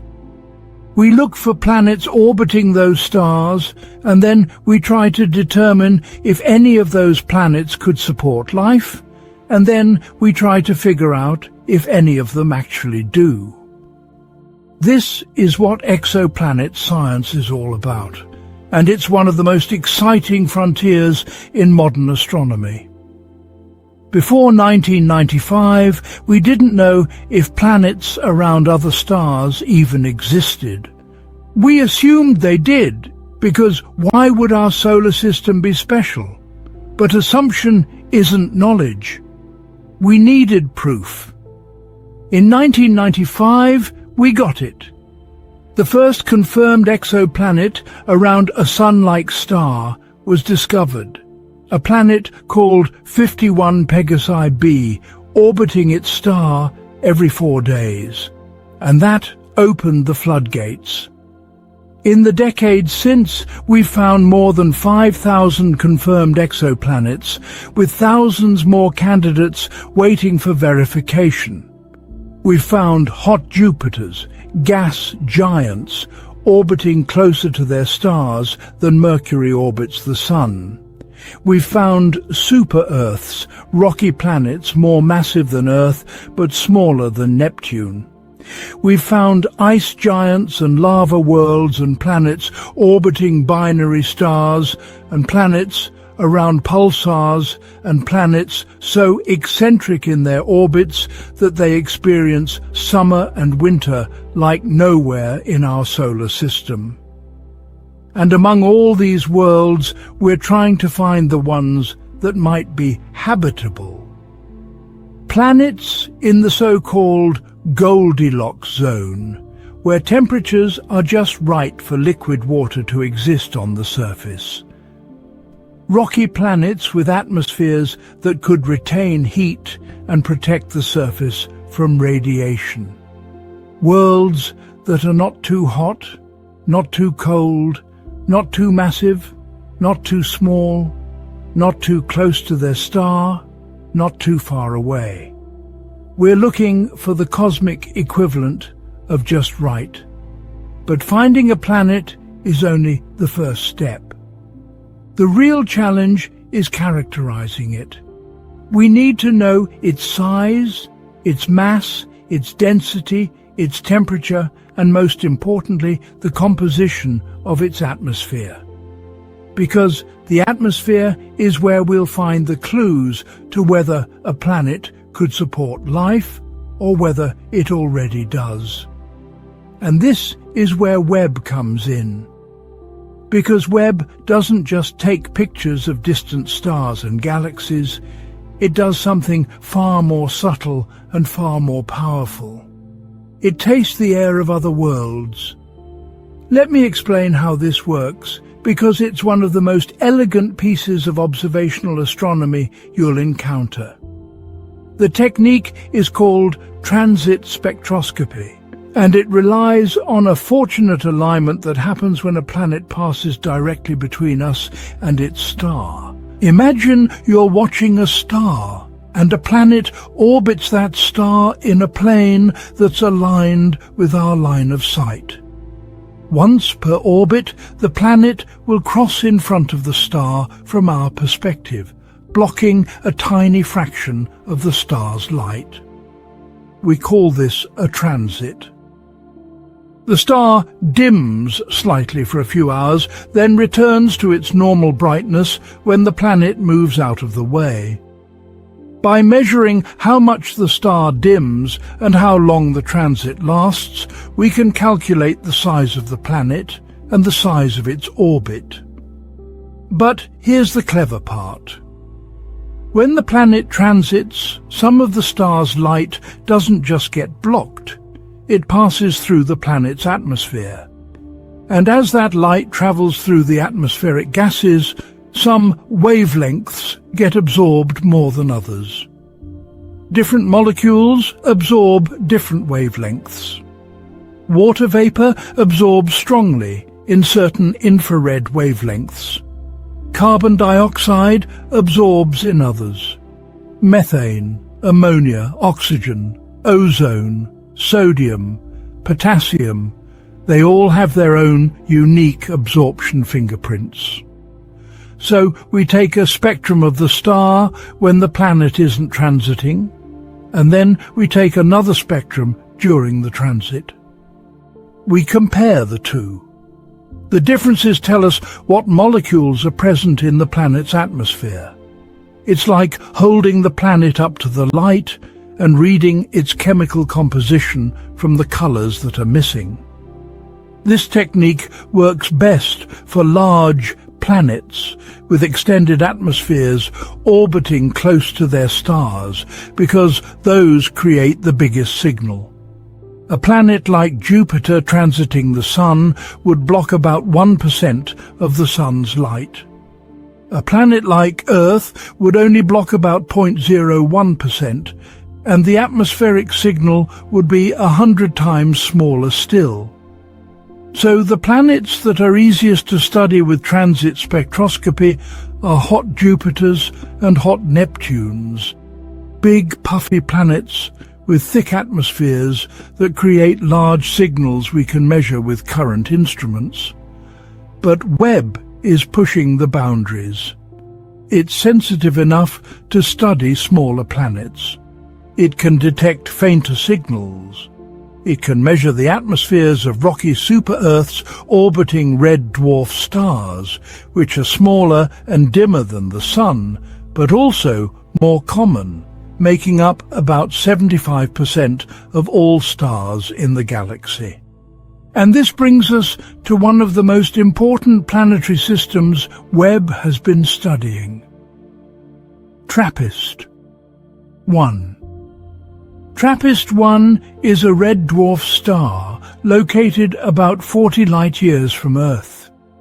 It's small, only about 9% of the Sun's mass, and it's cool, with the surface temperature around 2,600 degrees Celsius compared to the Sun's 5,500 degrees. And orbiting this tiny star are 7 planets, all of them roughly Earth-sized, all of them packed into orbits closer than Mercury is to our Sun. This system is remarkable for several reasons. First, 7 rocky planets around one star is unusual. We don't see that very often. Second, 3 of those planets, TRAPPIST-1e, 1f, and 1g, orbit in the habitable zone. They're at the right distance from their star for liquid water to potentially exist on their surfaces, assuming they have the right kind of atmosphere to retain heat. When TRAPPIST-1 was discovered in 2017 using ground-based telescopes, it immediately became one of the highest priority targets for follow-up observations. If any of these planets have atmospheres, if any of them have water, if any of them show signs of habitability or even life, this would be one of the most important discoveries in human history. So when Webb became operational, TRAPPIST-1 was at the top of the list. And the results, well, they've been sobering. Webb has observed 2 of the inner planets, TRAPPIST-1b and TRAPPIST-1c. These are the closest planets to the star, orbiting with periods of just 1.5 and 2.4 days respectively. They're hot, with estimated day-side temperatures of several hundred degrees Celsius. But we wanted to know if they had atmospheres. Even a thin atmosphere, even a wisp of gas clinging to the surface, would be significant, because it would tell us that red dwarf stars don't necessarily strip away all atmospheric gases from their planets. This is a real concern. Red dwarf stars are active. They flare frequently, releasing bursts of ultraviolet and X-ray radiation that can heat and ionize a planet's atmosphere, causing it to escape into space. Over billions of years, this process could strip away the entire atmosphere, leaving behind a barren rock. If this happens to planets around red dwarfs, it would be devastating for the search for life, because red dwarfs are the most common type of star. If their planets can't keep atmospheres, then the majority of potentially habitable worlds in the galaxy might be sterile. So the observations of TRAPPIST-1b and 1c were crucial. And the answer, unfortunately, is that these planets appear to have no atmospheres at all. Or if they do, the atmospheres are so thin that Webb can't detect them. The data shows no evidence of atmospheric absorption during transits. No water vapor, no carbon dioxide, no methane, nothing. The light from the star passes by the planet without being filtered through any significant layer of gas. These planets are likely bare rocks, their surfaces exposed directly to the harsh radiation of their star, baked and irradiated and stripped clean over billions of years. This is disappointing, but it's also valuable information. It tells us that, at least for planets orbiting very close to red dwarfs, atmospheric retention is difficult. The radiation environment is too harsh. The planets are too vulnerable. If we want to find habitable worlds around red dwarfs, we need to look at planets farther out, in the habitable zone, where the stellar radiation is less intense and atmospheres might survive. And that's exactly what researchers are planning. TRAPPIST-1e, 1f and 1g are next on the list. These are the planets in the habitable zone, the ones that might have conditions suitable for liquid water. Webb will observe them in the coming years, measuring their atmospheres if they have them, and searching for molecules that might indicate habitability. What would we look for? Water vapor, certainly. Carbon dioxide, which would indicate geological activity. A planet that's still volcanically active and able to recycle gases between its surface and atmosphere. Oxygen would be incredible, because large amounts of oxygen in an atmosphere are almost certainly a sign of life. On Earth, the oxygen in our atmosphere is produced by photosynthetic organisms, plants and algae and cyanobacteria that split water molecules and release oxygen as a waste product. Without life constantly replenishing it, oxygen reacts with rocks and other materials and gets removed from the atmosphere over geologic timescales. So, if we found a planet with an oxygen-rich atmosphere, it would be hard to explain without invoking biology. Methane is another interesting molecule. Methane can be produced by geology, volcanic outgassing, or it can be produced by biology, methanogenic microorganisms. On its own, methane isn't a definitive biosignature, but methane combined with oxygen would be very suggestive, because methane and oxygen react with each other. They don't coexist in an atmosphere for long unless something is constantly producing both of them. On Earth, that something is life. Photosynthetic organisms produce oxygen. Methanogenic bacteria produce methane. Both gases are replenished fast enough to maintain their presence despite the chemical reactions that remove them. This is what we're searching for. Not definitive proof of life, at least not yet, but hints, suggestions, atmospheric compositions that are hard to explain without biology. We're looking for planets that are out of chemical equilibrium in ways that point toward living processes maintaining that disequilibrium. But TRAPPIST-1 isn't the only system Webb is studying. There's another planet that's captured enormous attention in the exoplanet community, a world that might be one of the strangest places we've ever found. K218b. K218b is a planet about 8.6 times the mass of Earth, orbiting a red dwarf star about 120 light-years away. It's in the habitable zone, at the right distance for liquid water to exist. But here's what makes it strange. It's too big to be a rocky planet like Earth, but too small to be a gas giant like Neptune. Its density suggests it might be a water world, a planet covered entirely by a global ocean hundreds of kilometers deep, with no continents, no exposed land, just water and ice all the way down to a rocky core. Or maybe it's something even more exotic. Maybe it's what astronomers call a Hycean world, a planet with a liquid water ocean beneath a thick hydrogen atmosphere. Imagine a world where the surface pressure is so high from the weight of the hydrogen atmosphere that water remains liquid, even at temperatures well above its normal boiling point.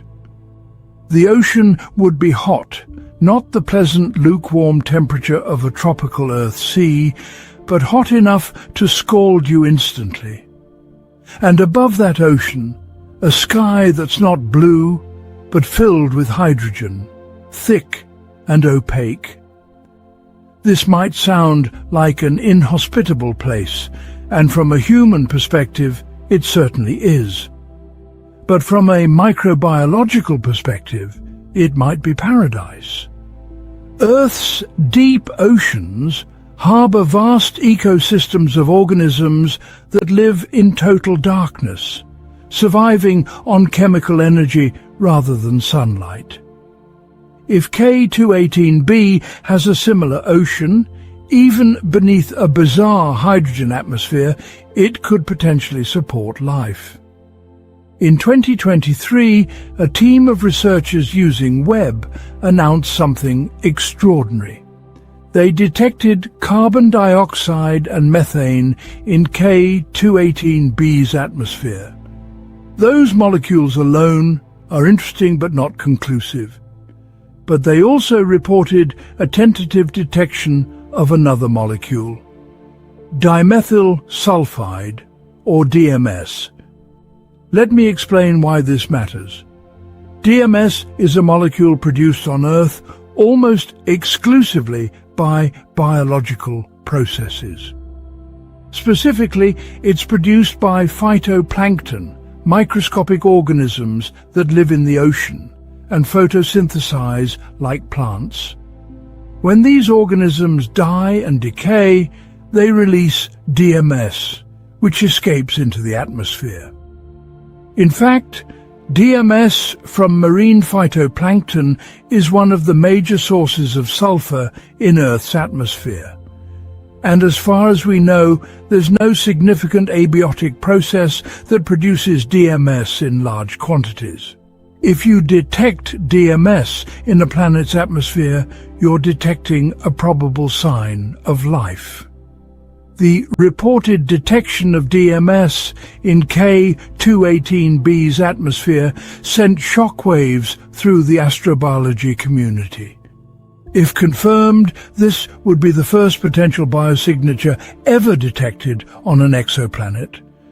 It would be the first hint that we are not alone, that life exists elsewhere in the universe, that another world has brought forth organisms capable of producing molecules we can detect from 120 light-years away. But, and this is a big but, the detection is not confirmed.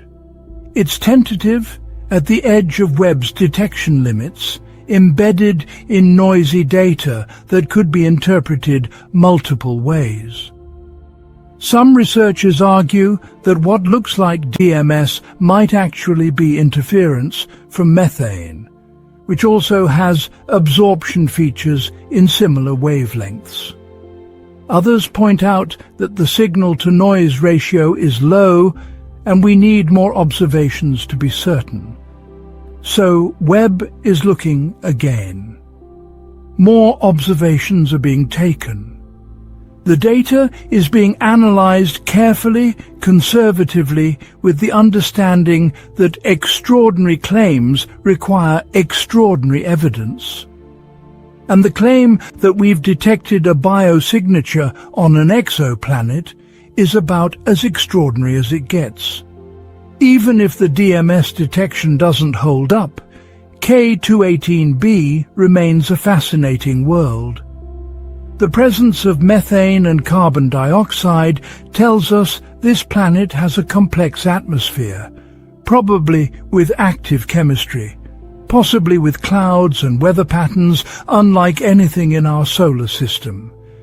It's a world that challenges our categories, neither a rocky planet nor a gas giant, possibly a water world or a Hycean world, occupying a parameter space we didn't even know existed until we started finding these intermediate mass planets around other stars.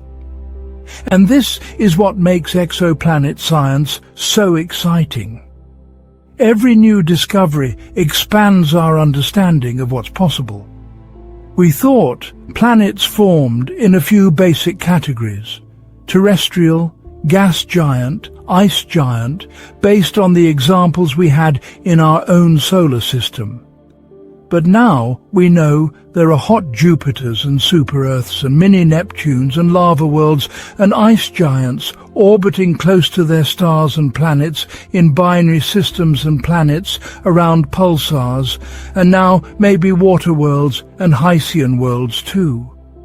The universe is far more creative than we imagined. Let me take you to one more planet, a world that's very different from TRAPPIST-1 or K218b, but equally important for what it's teaching us. WSP-39b. WSP-39b is a hot Jupiter, a gas giant planet about the same mass as Saturn, but much puffier, with a radius about 30% larger than Jupiter. It orbits a Sun-like star about 700 light-years away, and it's close, very close, completing one orbit every 4 days. That proximity to its star means the planet is hot, with temperatures around 900 degrees Celsius. This is not a habitable world. Nothing could live on WSP-39b.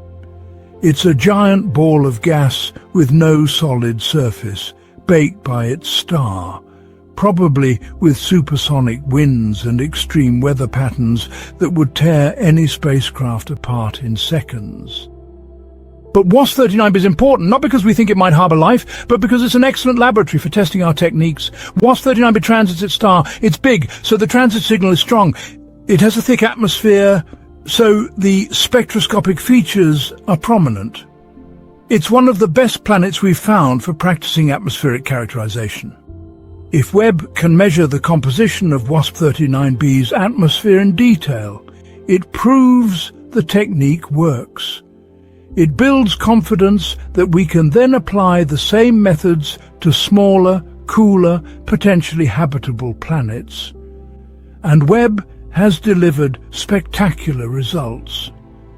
In multiple observations using different instruments and different wavelength ranges, Webb has measured the spectrum of WSP-39b's atmosphere with unprecedented precision.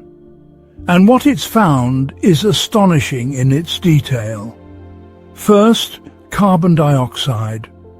This was the first definitive, unambiguous detection of carbon dioxide in an exoplanet atmosphere.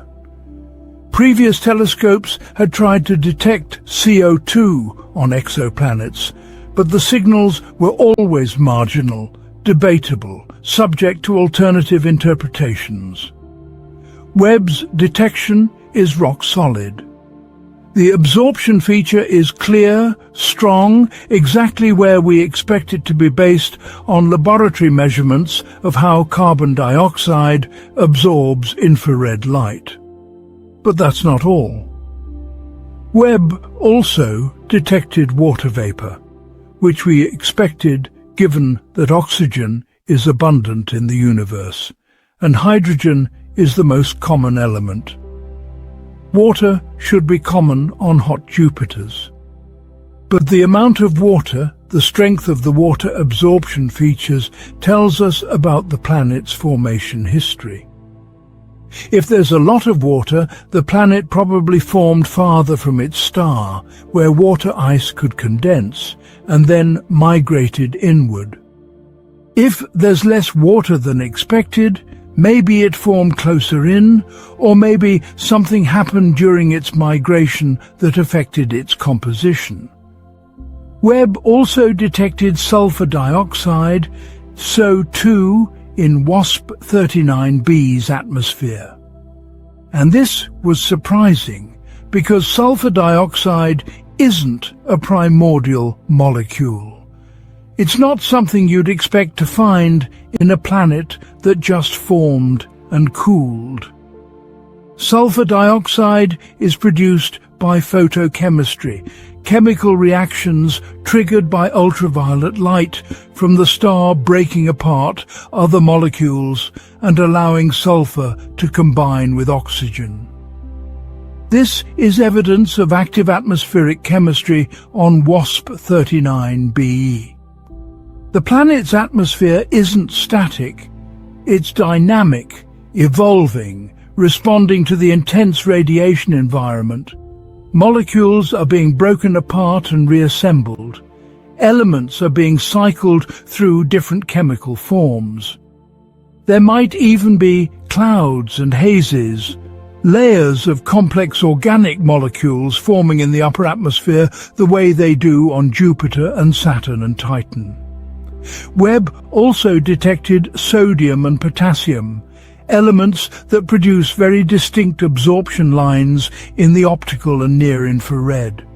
And by measuring the shapes of those absorption lines, researchers can infer properties of the atmosphere like temperature and pressure at different altitudes. They can build models of the atmospheric structure, figuring out how temperature changes with height, whether there are temperature inversions where the upper atmosphere is hotter than the lower atmosphere, whether there are clouds and where those clouds are located. All of this from light. Just photons that pass through a planet's atmosphere 700 light-years away, carrying information encoded in their wavelengths about the molecules they encountered on their journey.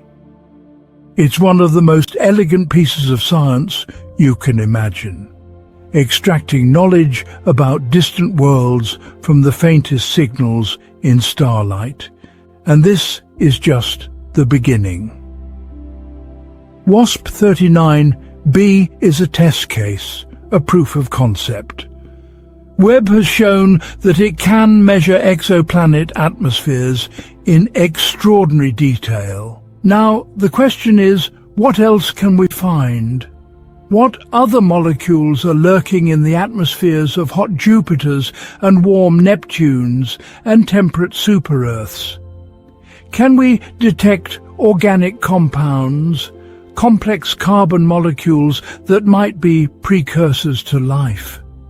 Can we find atmospheres that are clearly out of chemical equilibrium, suggesting active biology maintaining that disequilibrium? Can we discover worlds that are truly Earth-like, with nitrogen-oxygen atmospheres and liquid water oceans and all the conditions necessary for life as we know it? These are the questions driving exoplanet science today. And Webb is the tool that's making it possible to answer them. Not all at once, not immediately. Science takes time. Every observation needs to be carefully analyzed. Every spectrum needs to be modeled and interpreted. Every detection needs to be confirmed with multiple independent measurements. But the progress is real, and it's accelerating. We're living in a remarkable moment in human history. For the first time ever, we have the technology to search for signs of life beyond our solar system. We can point our telescopes at other worlds and ask, is there oxygen there? Is there methane? Is there something producing these molecules faster than chemistry alone would predict? We can look for biosignatures, chemical fingerprints that would be difficult to explain without living organisms maintaining them. And even if we don't find definitive proof of life, even if every planet we study turns out to be barren or too hostile or chemically inert, we're still learning profound things about how planets work. We're discovering that planetary systems are wildly diverse, that planets come in types we never imagined, that atmospheres evolve in complex ways shaped by their stars' radiation and the planet's geology and the chemistry of the primordial disk from which they formed. Every exoplanet we study expands our understanding of planetary science.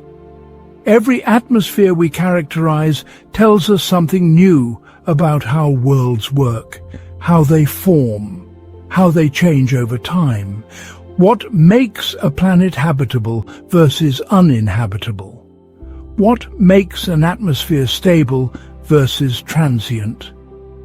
And ultimately, all of this research is about context. It's about understanding Earth's place in the cosmic zoo of planets. Is Earth typical, or are we unusual?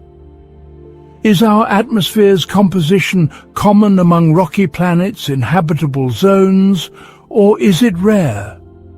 Did life arise easily on Earth because the conditions were common, or did we win a cosmic lottery, benefiting from a perfect storm of unlikely circumstances that came together in just the right way? These questions matter because they shape how we think about ourselves and our future. If habitable planets are common, if life arises easily wherever conditions permit, then the universe is probably teeming with life. And we just haven't found it yet because space is vast and detection is hard. But if habitable planets are rare, if Earth-like conditions require a long list of special circumstances that rarely align, then we might be precious, irreplaceable, the only voices in a cosmic silence that stretches across billions of light years. Either way, the search continues. Webb is observing. Data is accumulating. Researchers are analyzing spectra and building models and proposing new observations of promising targets. The TRAPPIST-1 planets are waiting. K2-18b is being scrutinized. Dozens of other worlds are on the list. rocky planets and water worlds and mini-Neptunes and planets we haven't even categorized yet. And somewhere out there, among the trillions of planets orbiting trillions of stars, there might be a world where the atmosphere is rich with oxygen and methane, maintained in disequilibrium by living organisms going about their daily business of metabolism and reproduction and evolution. There might be a planet where the spectral signature of life is shining across the void, waiting for us to point our telescopes in the right direction, and finally, after all these millennia of wondering, receive the answer to that ancient question. Are we alone? Webb is listening, the universe is whispering, and we're finally learning how to hear. Chapter 6. Our Backyard, the Solar System. We've travelled far in our journey. We've looked back to the edge of time, watching galaxies form in the cosmic dawn. We've peered into the hearts of nebulae where stars are being born. We've searched for life on distant worlds orbiting alien suns. But now I want to bring you home. I want to show you what Webb has revealed about our own neighborhood, the solar system we've lived in our entire existence as a species, the planets and moons we thought we knew. Because here's something remarkable about Webb. Even though it was built to see the most distant objects in the universe, even though its primary mission is to study the early cosmos and the formation of the first galaxies, it's also teaching us new things about the worlds closest to us. The same infrared sensitivity that lets Webb see through cosmic dust clouds 13 billion light-years away also reveals new details about the atmospheres and surfaces of planets right here in our celestial backyard. And what we're learning is humbling. We've been studying these planets for centuries. We've sent spacecraft to every planet in our solar system. We've orbited them, landed on them, driven rovers across their surfaces, dropped probes into their atmospheres. We have libraries full of data about Mars and Jupiter and Saturn. We thought we had a pretty good understanding of how these worlds work. But Webb is showing us that there's always more to discover. Every time we look at familiar objects with new instruments, with different wavelengths of light, from different perspectives we find surprises. The universe never stops revealing its secrets, not even in our own backyard. Let's start with the king of planets, Jupiter. Jupiter is enormous. It's more massive than all the other planets in the solar system combined. You could fit more than 1,300 Earths inside Jupiter's volume. It's so massive that it almost became a star. If Jupiter had been about 80 times more massive, its core would have gotten hot enough and dense enough to ignite hydrogen fusion, and instead of being a planet, it would be a small red dwarf star. Our solar system would be a binary system, with the Sun and Jupiter both shining, both warming their own sets of planets. But Jupiter didn't quite make it. It's a failed star, a ball of hydrogen and helium that collapsed under its own gravity and got hot and dense, but not quite hot enough and dense enough to become a fusion reactor. Instead, it became the largest planet, a gas giant that dominates the outer solar system with its immense gravity, shepherding asteroids, protecting the inner planets from some cometary impacts, and hosting its own miniature solar system of dozens of moons. We've known Jupiter's basic properties for a long time. Galileo saw its 4 largest moons through his telescope in 1610. We've measured its mass and size and rotation period. We've mapped its cloud bands, those parallel stripes of white and brown and red that circle the planet. We've studied the Great Red Spot, that enormous storm system that's been raging for at least 200 years, a hurricane 3 times the size of Earth that never dissipates, because there's no surface for it to hit and lose energy against. But when Webb looks at Jupiter in infrared light, we see a completely different planet. The familiar cloud bands are still there, but they look different. The colors are different. The structures are different. And we're seeing things that are invisible in the wavelengths our eyes can detect. One of the most striking things Webb reveals about Jupiter is its auroras. On Earth, auroras are beautiful shimmering curtains of light that appear near the poles, green and red and sometimes purple, caused by charged particles from the sun hitting our atmosphere and exciting atoms to emit light. We see them from the ground on clear nights if we're at high enough latitudes. They're beautiful, but relatively faint. Jupiter's auroras are in a different league entirely. They're hundreds of times more powerful than Earth's. They emit more energy than all of Earth's power plants combined could generate. And they're not caused primarily by the solar wind, like Earth's auroras are. Jupiter's auroras are powered by the planet's rotation and its interaction with its moon, Io. Io is the most volcanically active body in the solar system. Its surface is covered with active volcanoes spewing sulfur and sulfur dioxide into space at tremendous rates. This volcanic material forms a torus, a donut-shaped cloud of ionized gas that orbits Jupiter along Io's orbital path. As Jupiter rotates, its powerful magnetic field sweeps through this torus, picking up charged particles and accelerating them to incredible velocities. These particles then spiral along magnetic field lines toward Jupiter's poles, where they slam into the upper atmosphere and create auroras. In visible light, Jupiter's auroras are relatively faint, only visible with sensitive cameras on spacecraft. But in the infrared wavelengths that Webb observes, they're bright, brilliant structures glowing at the poles.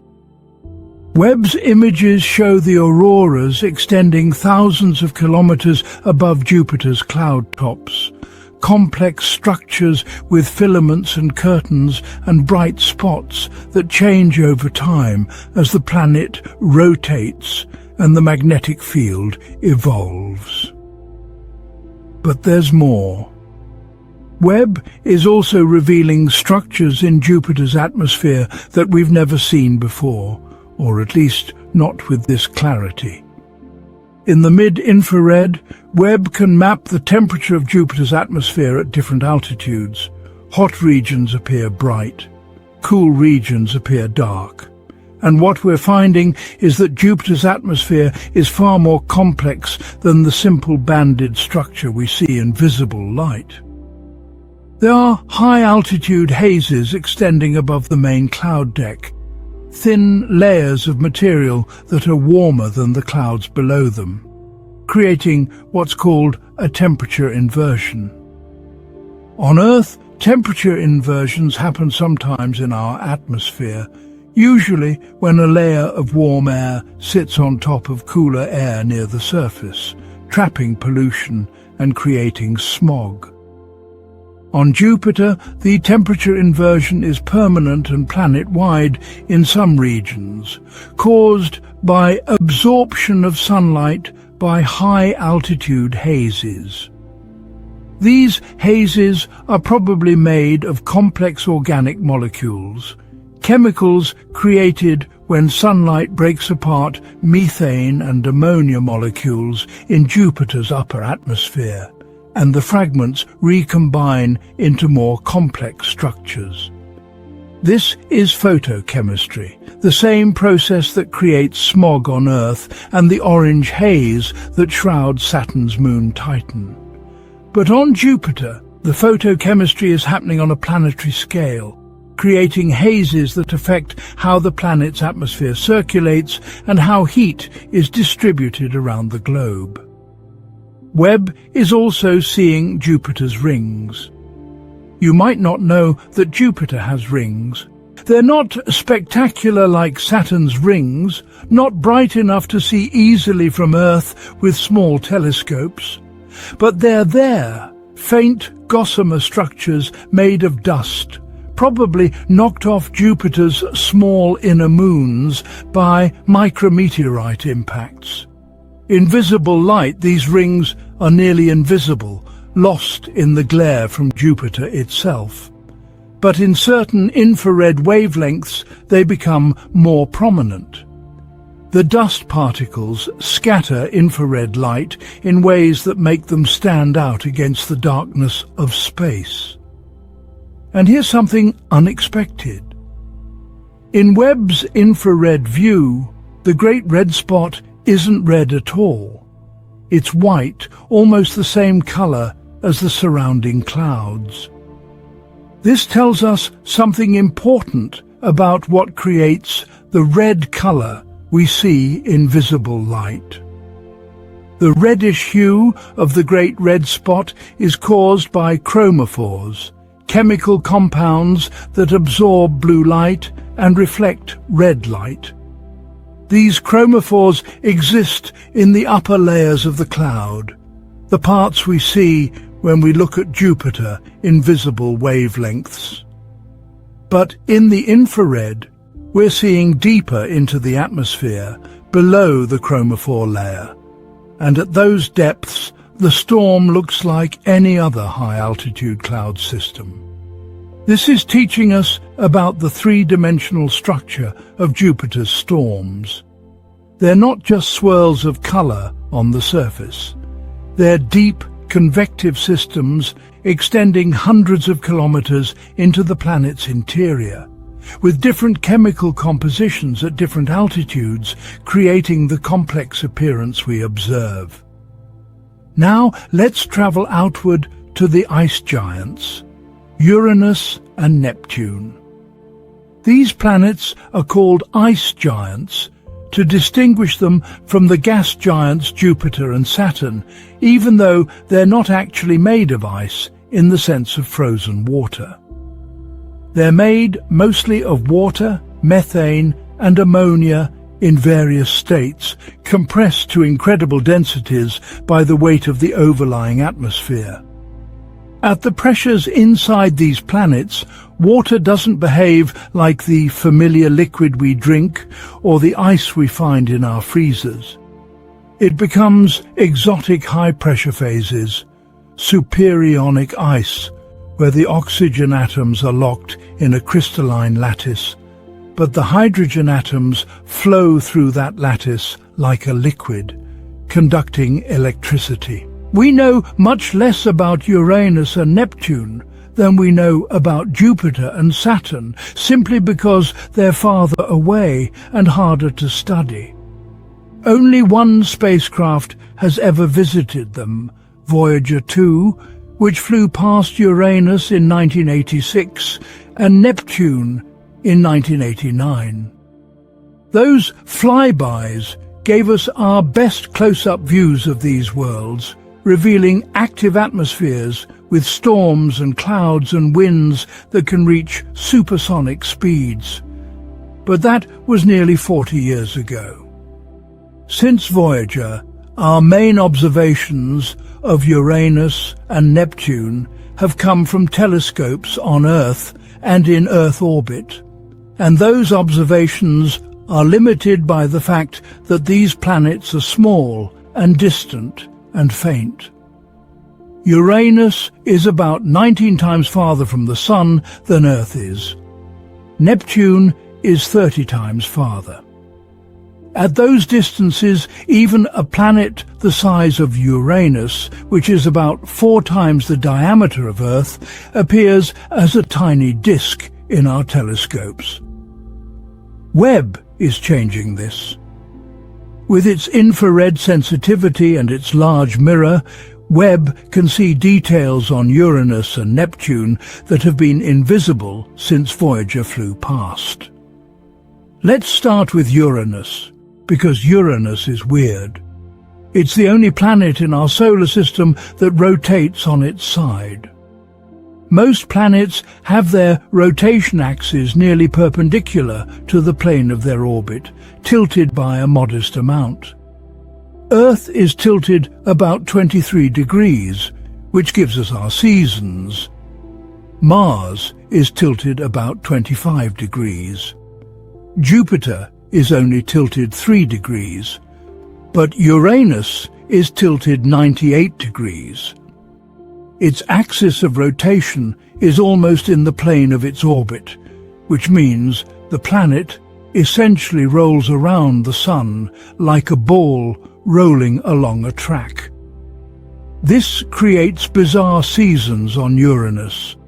Each pole points toward the Sun for 42 Earth years, experiencing constant daylight, while the other pole is in constant darkness.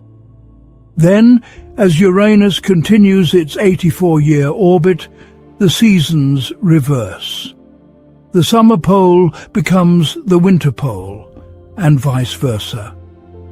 And twice per orbit, the Sun appears to rise and set at the equator in something resembling normal day-night cycles. Why is Uranus tilted so extremely? The leading theory is that early in the solar system's history, Uranus was hit by a massive object, perhaps an Earth-sized planet or a cluster of smaller bodies, in a collision so violent that it knocked Uranus onto its side. The impact might also explain why Uranus's magnetic field is tilted and offset from the planet's center, as if the interior is still sloshing around from the ancient catastrophe. When Webb observes Uranus in infrared light, one of the most striking features it reveals is the planet's rings.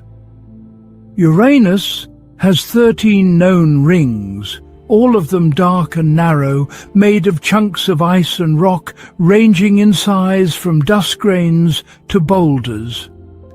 These rings were discovered in 1977, when astronomers watched Uranus pass in front of a star and noticed that the star's light dimmed several times before and after the planet itself blocked it. Those dimmings were caused by the rings passing in front of the star, revealing their existence through their shadows. In visible light, the rings are very faint, dark against the already dim backdrop of the planet, but in certain infrared wavelengths they light up. The ice particles in the rings reflect and scatter infrared light more efficiently than visible light, making the rings more prominent in Webb's view. And the images are stunning. We can see all 13 rings with unprecedented clarity, including the faint, dusty rings that are barely detectable from Earth.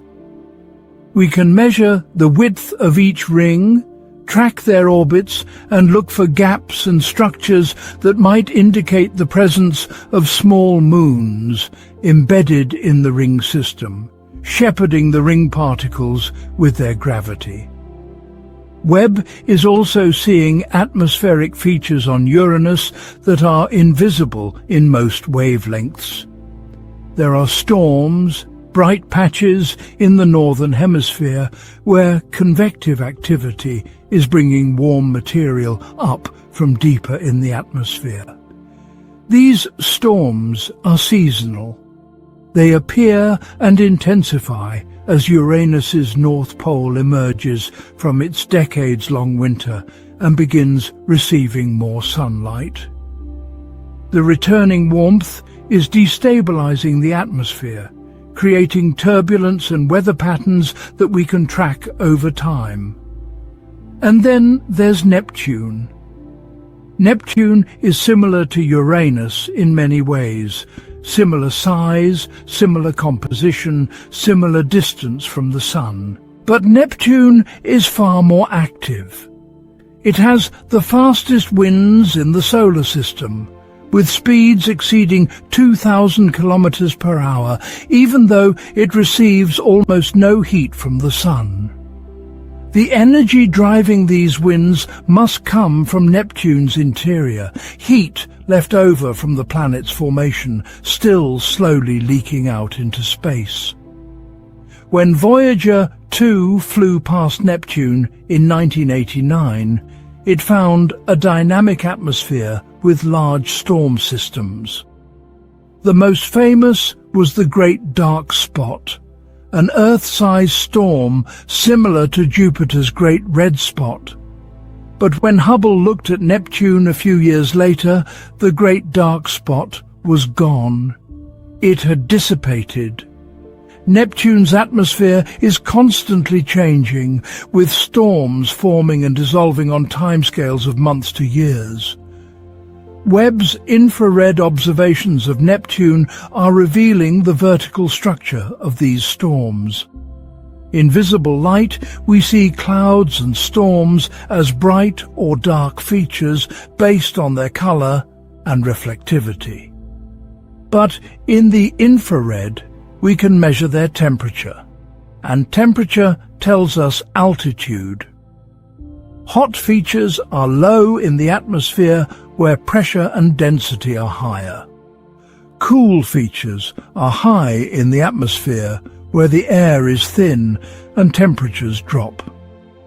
What Webb is showing us is that Neptune's storms are deep convective towers, plumes of gas rising from the interior, cooling as they expand, condensing into methane ice clouds at high altitudes.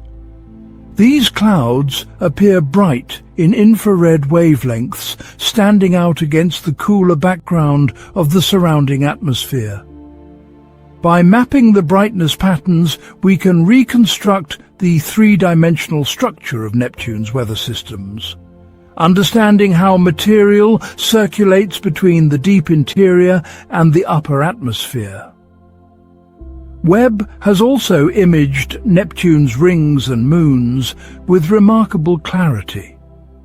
Neptune has 5 rings, though they're faint and difficult to observe. Some of them are clumpy, with brighter arcs where material has accumulated, probably due to gravitational interactions with Neptune's moons. Webb's images show these rings in unprecedented detail, revealing their structure and allowing us to measure how the ring particles are distributed around the planet. But now let me take you to the most exciting targets in our solar system from an astrobiological perspective. Not the giant planets themselves, but their moons. Because several of these moons have conditions that might support life. Not life as we experience it on Earth's surface, but microbial life in hidden oceans beneath ice-covered crusts. Let's start with Enceladus, one of Saturn's moons. Enceladus is small, only about 500 kilometers in diameter, roughly the distance from New York to North Carolina. It's covered in ice, bright reflective water ice that makes Enceladus one of the most reflective objects in the solar system. For a long time, it was thought to be a frozen, dead world, just another icy moon among the dozens that orbit Saturn. Then, in 2005, the Cassini spacecraft flew past Enceladus and discovered something extraordinary. Enormous plumes of water vapor and ice particles were erupting from the Moon's south polar region, shooting thousands of kilometers into space. Enceladus has geysers. It has active geology. And those geysers are spraying water from a subsurface ocean into space, where some of it escapes Enceladus's weak gravity and spreads out along the Moon's orbital path, forming one of Saturn's rings, the faint E-ring. This was a transformative discovery because it meant Enceladus has liquid water. Not just ancient water that froze billions of years ago, but liquid water right now, today, an ocean in contact with a rocky core. And liquid water in contact with rock is exactly the kind of environment where life might arise, because the interaction between water and rock can produce chemical energy that organisms can use for metabolism. Cassini flew through Enceladus's plumes multiple times over its 13-year mission, analyzing the composition of the ejected material with its onboard instruments. And what it found was remarkable. The plumes contain water, as expected, but they also contain salt, indicating the water has been in contact with rock and has dissolved minerals. They contain organic molecules, complex carbon compounds, including some of the building blocks of amino acids. And they contain molecular hydrogen, which on Earth is often produced by reactions between water and rock at hydrothermal vents on the ocean floor. Hydrothermal vents on Earth support entire ecosystems of organisms that don't rely on sunlight for energy. They live in complete darkness, kilometers deep in the ocean, feeding on chemical energy from the interaction between hot water and volcanic rock. If Enceladus has similar hydrothermal systems on its ocean floor, warming the water and producing chemical gradients that organisms could exploit, then Enceladus could potentially support life. Webb has been observing Enceladus, and what it's finding is astonishing. The plumes are even larger than we thought. In Webb's infrared view, we can see the water vapor extending more than 6,000 miles from Enceladus, roughly 20 times the diameter of the Moon itself. This plume is so large that it's feeding Saturn's entire E-ring, a gossamer structure that extends from the orbit of the Moon Mimas out beyond the orbit of Dione, a span of hundreds of thousands of kilometers. By measuring the amount of water vapor in the plume and tracking how it disperses through space, Webb is helping us understand how much water Enceladus is losing over time. And the answer is a lot. Current estimates suggest Enceladus is ejecting about 200 kilograms of water per second into space. That might not sound like much, but over millions of years it adds up. The ocean inside Enceladus is slowly leaking into space, though calculations suggest there's enough water to sustain the plumes for hundreds of millions or even billions of years before the ocean runs dry. Webb is also measuring the composition of the plume material in more detail than Cassini could. Cassini was equipped with mass spectrometers that could identify molecules based on their mass, but those instruments had limitations. Webb uses spectroscopy, measuring the absorption and emission of light at different wavelengths, which can reveal not just what molecules are present, but also their abundance and their physical state, whether they're in gas form or condensed into ice grains.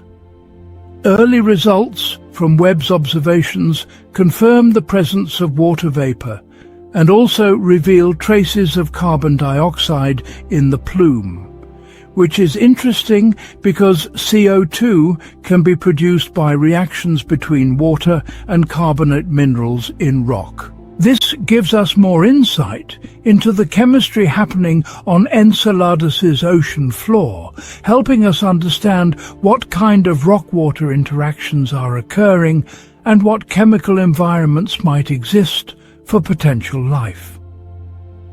Now let's talk about Europa, one of Jupiter's 4 large Galilean moons. Europa is bigger than Enceladus, about 3,000 kilometers in diameter, roughly the size of Earth's moon.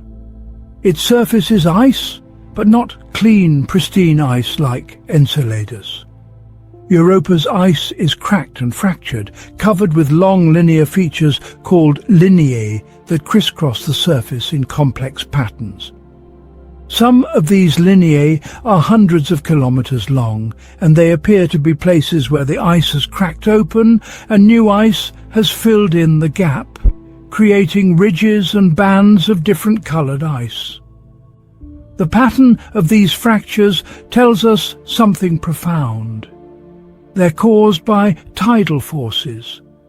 Europa orbits Jupiter every 3.5 days, and as it orbits, Jupiter's immense gravity pulls on Europa, stretching and squeezing it rhythmically.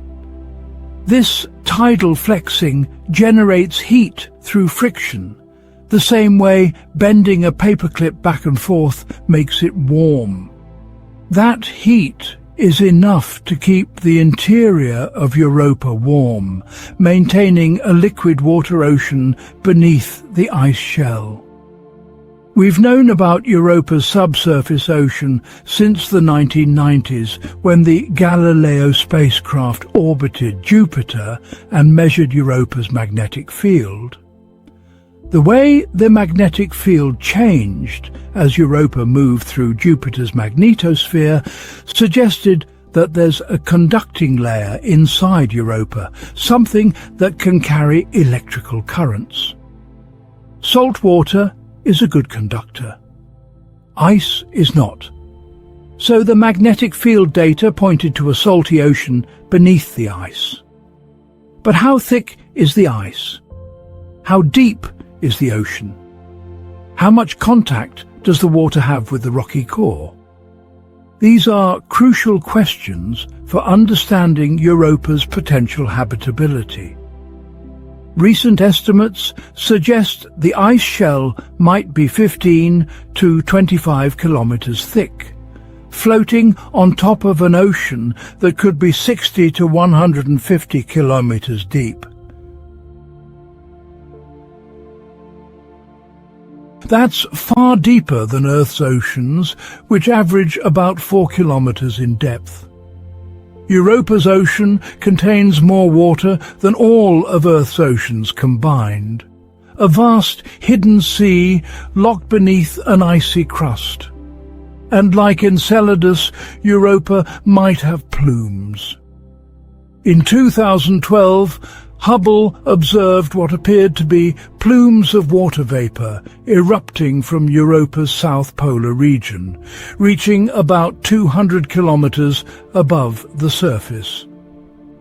The detection was tentative, at the edge of Hubble's sensitivity, and not consistently reproducible. Sometimes the plumes seemed to be there, sometimes they didn't. This could mean the plumes are intermittent, turning on and off based on tidal stresses, or it could mean the Hubble detections were marginal and we need better observations to confirm them. Webb is helping with this. With its superior infrared sensitivity, Webb can search for water vapor around Europa more reliably than Hubble could. And if the plumes are real, if Europa is venting its subsurface ocean into space the way Enceladus does, then we have an opportunity to sample that ocean without having to drill through kilometers of ice. We could fly a spacecraft through the plume, analyze the composition, search for organic molecules and salts, and any other chemicals that might tell us about the ocean's chemistry and its potential to support life. NASA is planning a mission to Europa called Europa Clipper, scheduled to launch in 2024. It will orbit Jupiter and make dozens of close flybys of Europa, mapping the surface, measuring the ice thickness, analyzing the composition, and searching for plumes. If it finds plumes, it will fly through them and sample the material directly. This mission could revolutionize our understanding of Europa and might provide the first concrete evidence of whether the ocean harbors life. But we don't have to wait for Europa Clipper to learn about Europa. Webb is observing it now, mapping the surface in infrared wavelengths, searching for thermal anomalies that might indicate places where the ice is thinner or where warm water is closer to the surface. These would be prime locations for future landers to target, places where the ocean is most accessible and where signs of life might be most detectable. Let me take you to one more moon before we leave the outer solar system. Titan, Saturn's largest moon. Titan is extraordinary. It's the only moon in the solar system with a thick atmosphere, denser than Earth's atmosphere, made mostly of nitrogen with about 5% methane. This atmosphere creates weather patterns, clouds, precipitation, seasons. Titan has a hydrological cycle, but instead of water, it's methane and ethane. These hydrocarbons exist as liquids on Titan's surface because the temperature is so cold, about minus 180 degrees Celsius. At those temperatures, methane behaves the way water behaves on Earth. It evaporates from lakes, forms clouds, falls as rain, flows in rivers, accumulates in seas.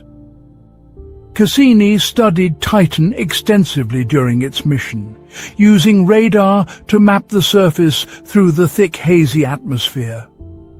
It found lakes and seas of liquid methane, mostly near the North Pole, the largest of which, Kraken Mare, is bigger than the Caspian Sea on Earth. It found river channels carved by flowing methane. It found dunes made of organic particles, long parallel ridges stretching for hundreds of kilometers across Titan's equatorial regions. And it found complex organic chemistry. Titan's atmosphere is a photochemical factory. Sunlight breaks apart nitrogen and methane molecules, and the fragments recombine into increasingly complex organic compounds. These compounds rain down onto the surface, accumulating over billions of years, creating a layer of organic sediment that covers the moon. Some of these organic molecules are similar to the prebiotic compounds that might have existed on early Earth before life arose. Could Titan support life? Not life as we know it. The surface is far too cold for liquid water, and water is the only solvent we know that can support the complex biochemistry necessary for life. But some scientists have speculated about exotic biochemistries that might work in liquid methane, using different chemical pathways, different molecular structures. This is highly speculative, but Titan presents an opportunity to think about life in unconventional terms, to imagine what biology might look like in an environment completely unlike Earth. Webb is observing Titan to study its atmospheric chemistry in more detail than ever before. By measuring the infrared spectrum of Titan's atmosphere, Webb can identify the specific organic molecules present, track their abundances, understand how they're distributed vertically through the atmosphere. This helps us build models of Titan's photochemistry, understanding the reaction pathways that create these complex compounds and predicting what other molecules might exist that we haven't detected yet. These observations of solar system objects might seem less glamorous than studying distant galaxies or searching for biosignatures on exoplanets, but they're crucial for understanding planetary science. The solar system is our laboratory. These are the worlds we can study in detail, where we can send spacecraft, where we can land and drill and analyze samples directly. Everything we learn about Jupiter's atmosphere helps us understand hot Jupiters around other stars. Everything we learn about Titan's organic chemistry informs our thinking about prebiotic chemistry on early Earth and possibly on exoplanets. Everything we learn about subsurface oceans on Europa and Enceladus guides our search for habitable environments beyond our solar system. Webb's observations of the solar system are teaching us that even in our own backyard, even around worlds we've studied for decades or centuries, there are still mysteries waiting to be uncovered. The universe doesn't run out of secrets just because we've looked at something before. Every new instrument, every new perspective, every new wavelength of light reveals something we didn't know. And that's what makes exploration so endlessly rewarding. We're never done learning. We're never finished discovering. The cosmos is inexhaustible in its complexity, and every answer leads to new questions. Every solution reveals new mysteries. Chapter 7. The Future and the Legacy. We've come to the end of our journey through Webb's discoveries, but this is not really an ending. It's a beginning. Webb has been operational for less than 3 years at the time we're recording this. Its mission is planned to last at least 10 years, possibly 20 or more if the fuel holds out and the systems remain functional. Everything we've discussed, all the galaxies and black holes and nebulae and exoplanets, all of it represents just the opening chapter of what Webb will teach us about the universe. So let me spend our final time together talking about what comes next. What are the questions Webb is still hunting? What are the observations that could transform our understanding even more profoundly than what we've already seen? And what happens when Webb's mission ends? What comes after? What's the next generation of cosmic observatories that will build on Webb's legacy? Let's start with one of the holy grails of modern astrophysics, population 3 stars. The theory of stellar evolution tells us that the first stars in the universe should have been fundamentally different from any stars we see today. These hypothetical first stars are called population 3 stars, numbered 3 because astronomers had already classified stars into population 1, which are young metal-rich stars like the Sun, and population 2, which are older metal-poor stars found in globular clusters and the galactic halo. When theorists worked out what the very first stars should have been like, they needed a new category, so they called them population 3, even though they came first chronologically. Astronomers have a strange sense of organization sometimes. Population 3 stars should have been made of pure hydrogen and helium, the only elements that existed after the Big Bang.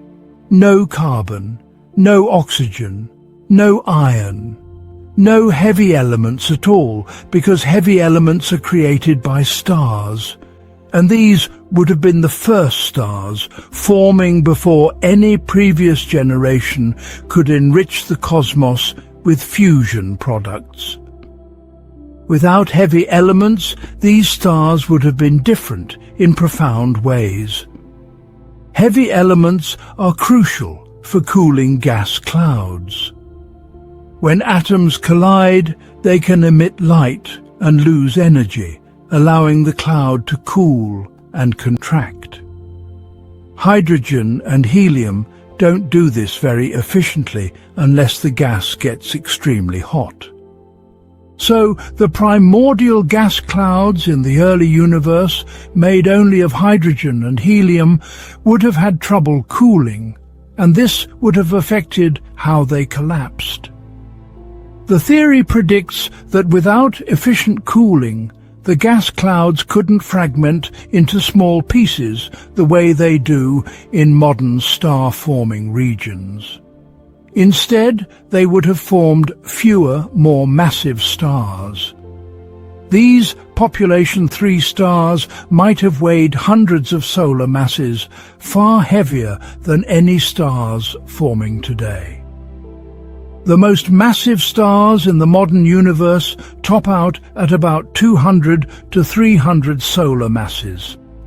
Population 3 stars could have been even larger, and massive stars burn hot and die fast. A population 3 star weighing 300 solar masses might live for only a few million years before exhausting its fuel and exploding in a hypernova, a supernova on steroids, so violent that it could completely obliterate the star, leaving no remnant behind, scattering its heavy element-enriched ashes across thousands of light years. These explosions would have been the first to enrich the universe with elements heavier than helium.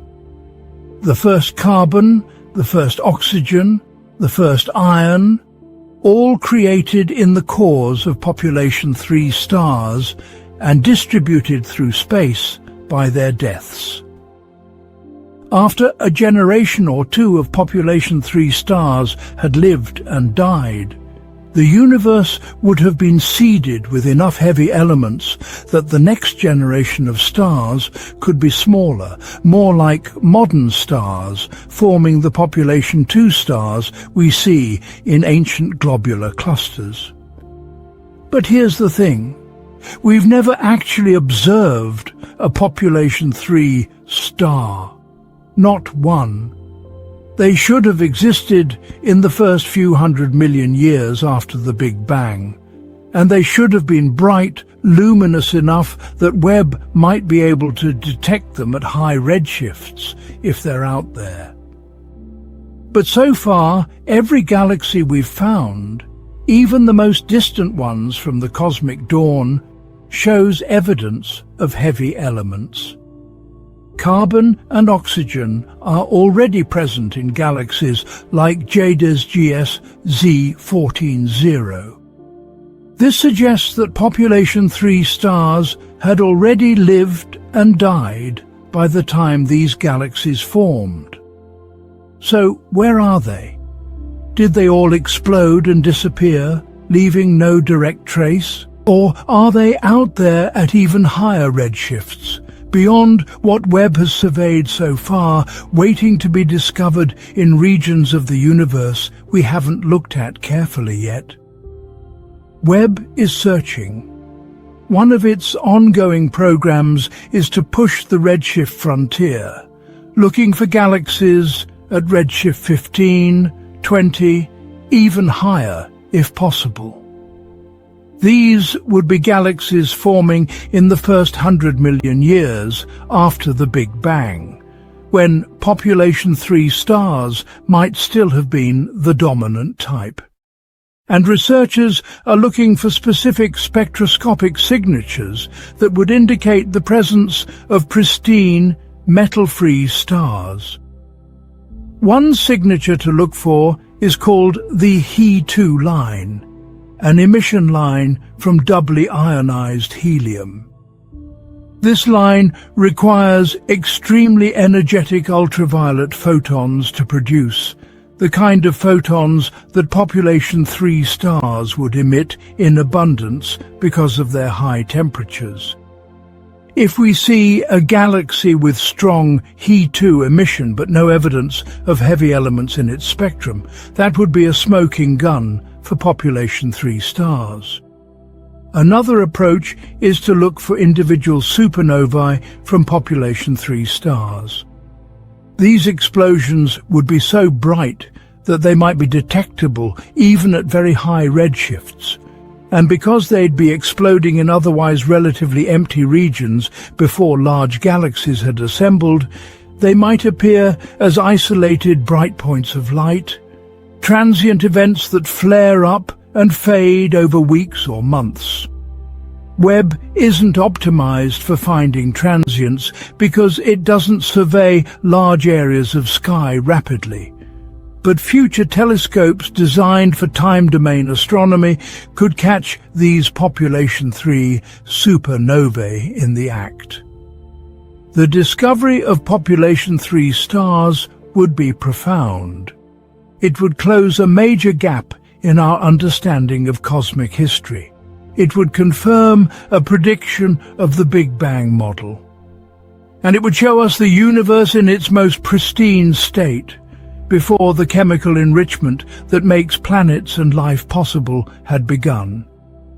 But even if Webb never finds population 3 stars, even if they've all vanished into the past beyond our observational reach, Webb is still pushing the boundaries of what we can see. Every few months, new data reveals galaxies at higher and higher redshifts, each one breaking the previous record for most distant object ever observed.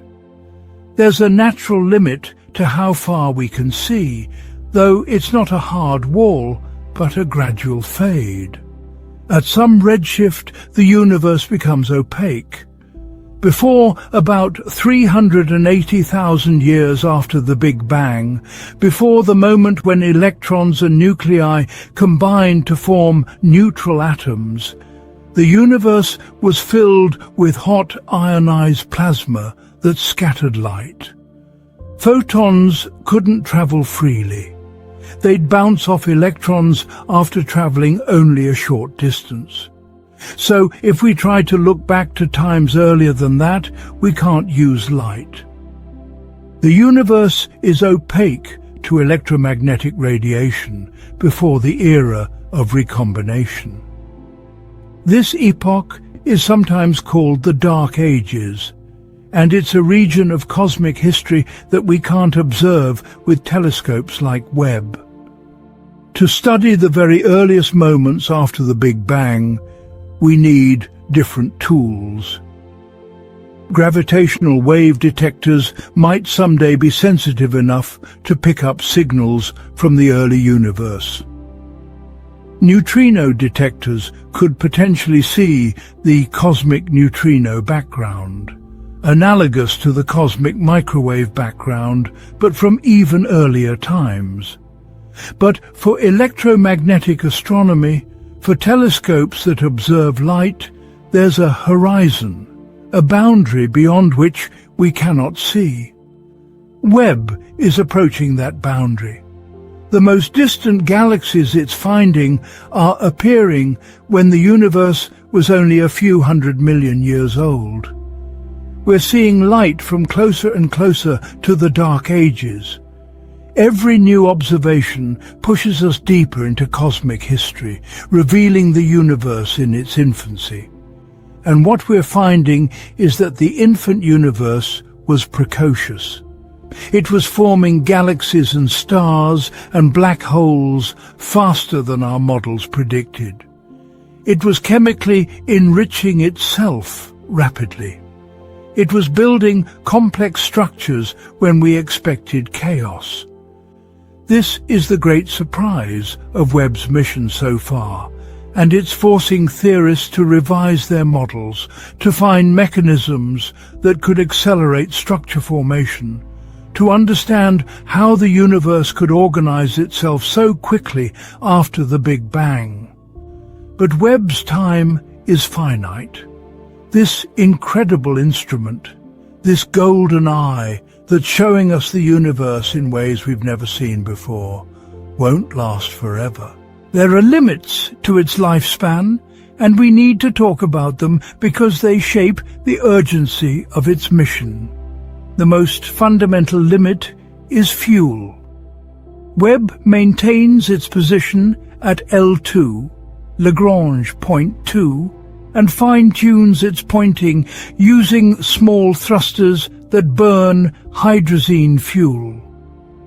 These thrusters fire periodically to counteract minor perturbations from the solar wind and to slew the telescope from one target to another.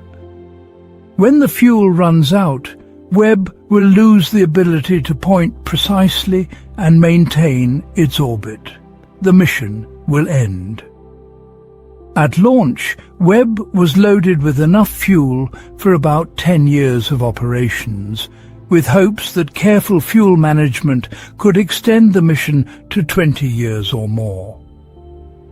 So far, the mission operations team has been remarkably efficient with fuel usage, and current estimates suggest Webb could operate for well over 20 years, possibly even 30, if everything continues to go well. But fuel isn't the only concern. Webb's mirror is exposed to space, and space is not empty.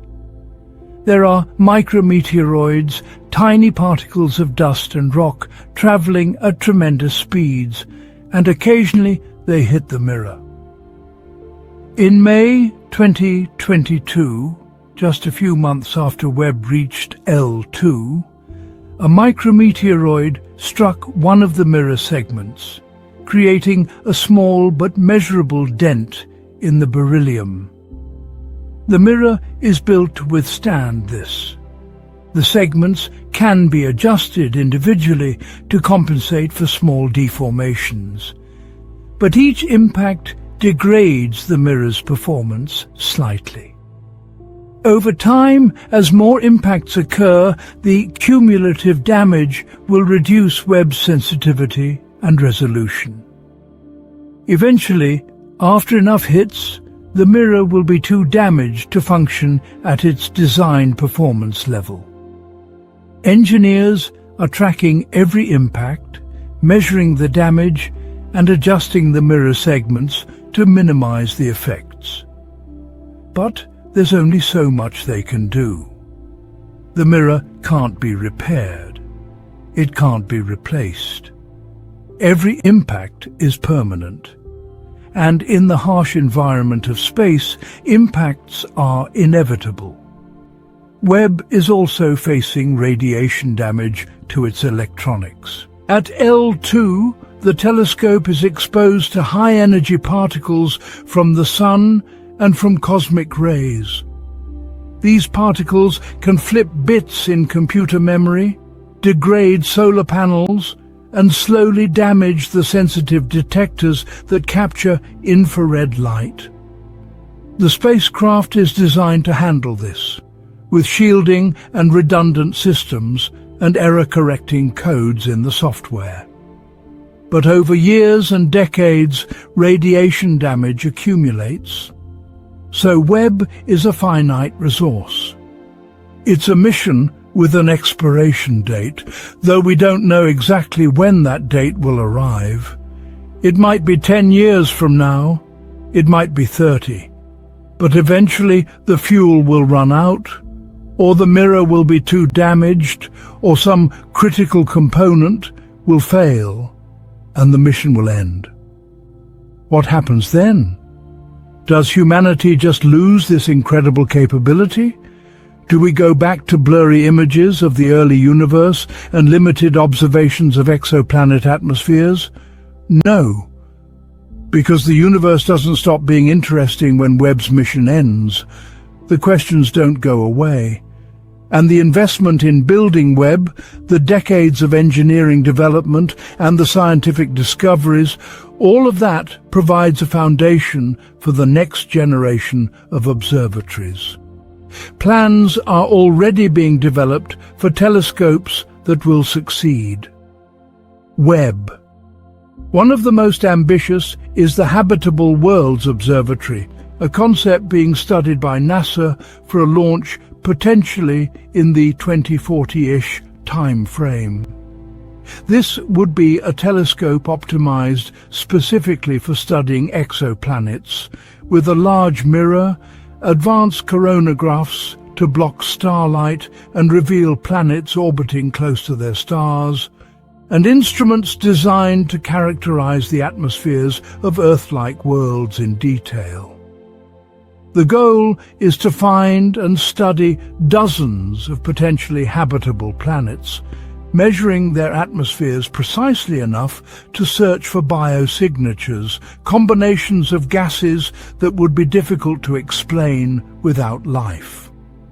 This observatory would build on everything we've learned from Webb about exoplanet atmospheres, but push to smaller planets, cooler temperatures, longer observing times to build up the signal-to-noise needed to detect faint atmospheric features. There are also plans for even larger space telescopes, mirrors 10 or 20 meters in diameter instead of Webb's 6.5 meters. Larger mirrors collect more light, allowing fainter objects to be detected and finer details to be resolved. A 20-meter space telescope could see galaxies that are invisible to Webb, study individual stars in distant galaxies, map the surfaces of exoplanets with enough resolution to see continents and oceans if they exist. These future telescopes will be expensive. They'll take decades to build. They'll push the limits of engineering and technology, but they're possible. Webb has shown us how to build deployable space telescopes with segmented mirrors. It's proven the technology. Future missions can build on that foundation, making larger, more capable instruments. And it's not just space telescopes. Ground-based astronomy is advancing too. The next generation of extremely large telescopes is under construction or in planning. The 30-meter telescope, the giant Magellan telescope, and the extremely large telescope in Chile. All of them with mirrors 25 to 40 meters in diameter, far larger than any ground-based telescope operating today. These telescopes will have to contend with Earth's atmosphere, which blurs images and absorbs certain wavelengths. But they'll have adaptive optics, systems that use flexible mirrors to correct for atmospheric distortions in real time, sharpening the images to near diffraction-limited resolution. And they'll have the advantage of being upgradable. You can swap out instruments on a ground-based telescope, adding new cameras and spectrographs as technology improves. You can't do that with a space telescope a million miles from Earth. So the future of astronomy is bright, even as we face the eventual end of Webb's mission. We're living in a golden age of discovery, with multiple powerful telescopes operating simultaneously, each one optimized for different kinds of observations, each one revealing different aspects of the cosmos. But let me bring us back to Earth for a moment, back to the human side of this story. Because Webb isn't just a collection of mirrors and instruments and electronics. It's a human achievement. It represents decades of effort by tens of thousands of people, engineers and scientists and technicians and managers and machinists and software developers, all working together toward a common goal. Think about what it took to build Webb. The primary mirror is made of 18 hexagonal segments, each one polished to a precision of 10 nanometers, 1/10,000th the width of a human hair.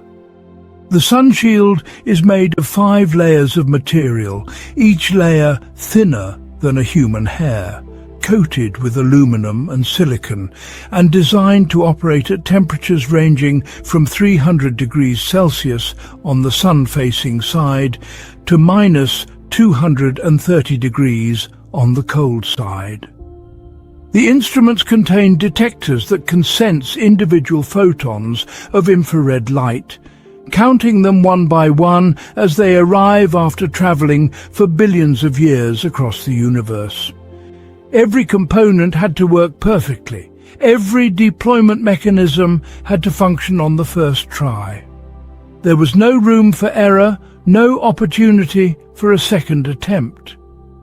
The engineering challenges were immense, and the fact that Webb succeeded, that it unfolded correctly and reached L2 and began observing on schedule, is a testament to human ingenuity and persistence. But it's more than that. It's a testament to our curiosity, our desire to understand, our willingness to invest resources and time and effort into answering questions that have no immediate practical application, but speak to something fundamental about who we are and what we want to know. Why does it matter how galaxies formed in the early universe? Why should we care about the chemical composition of a planet orbiting a star 100 light-years away?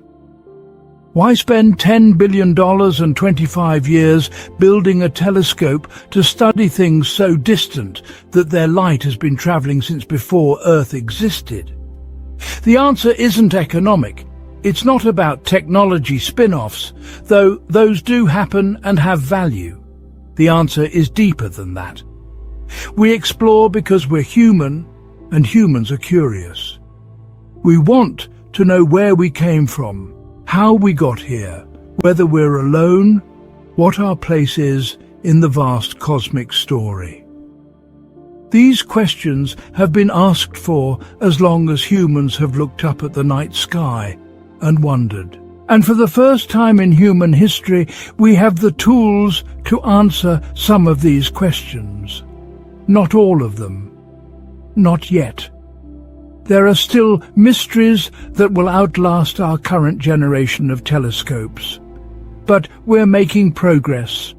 We're finding galaxies at the edge of time.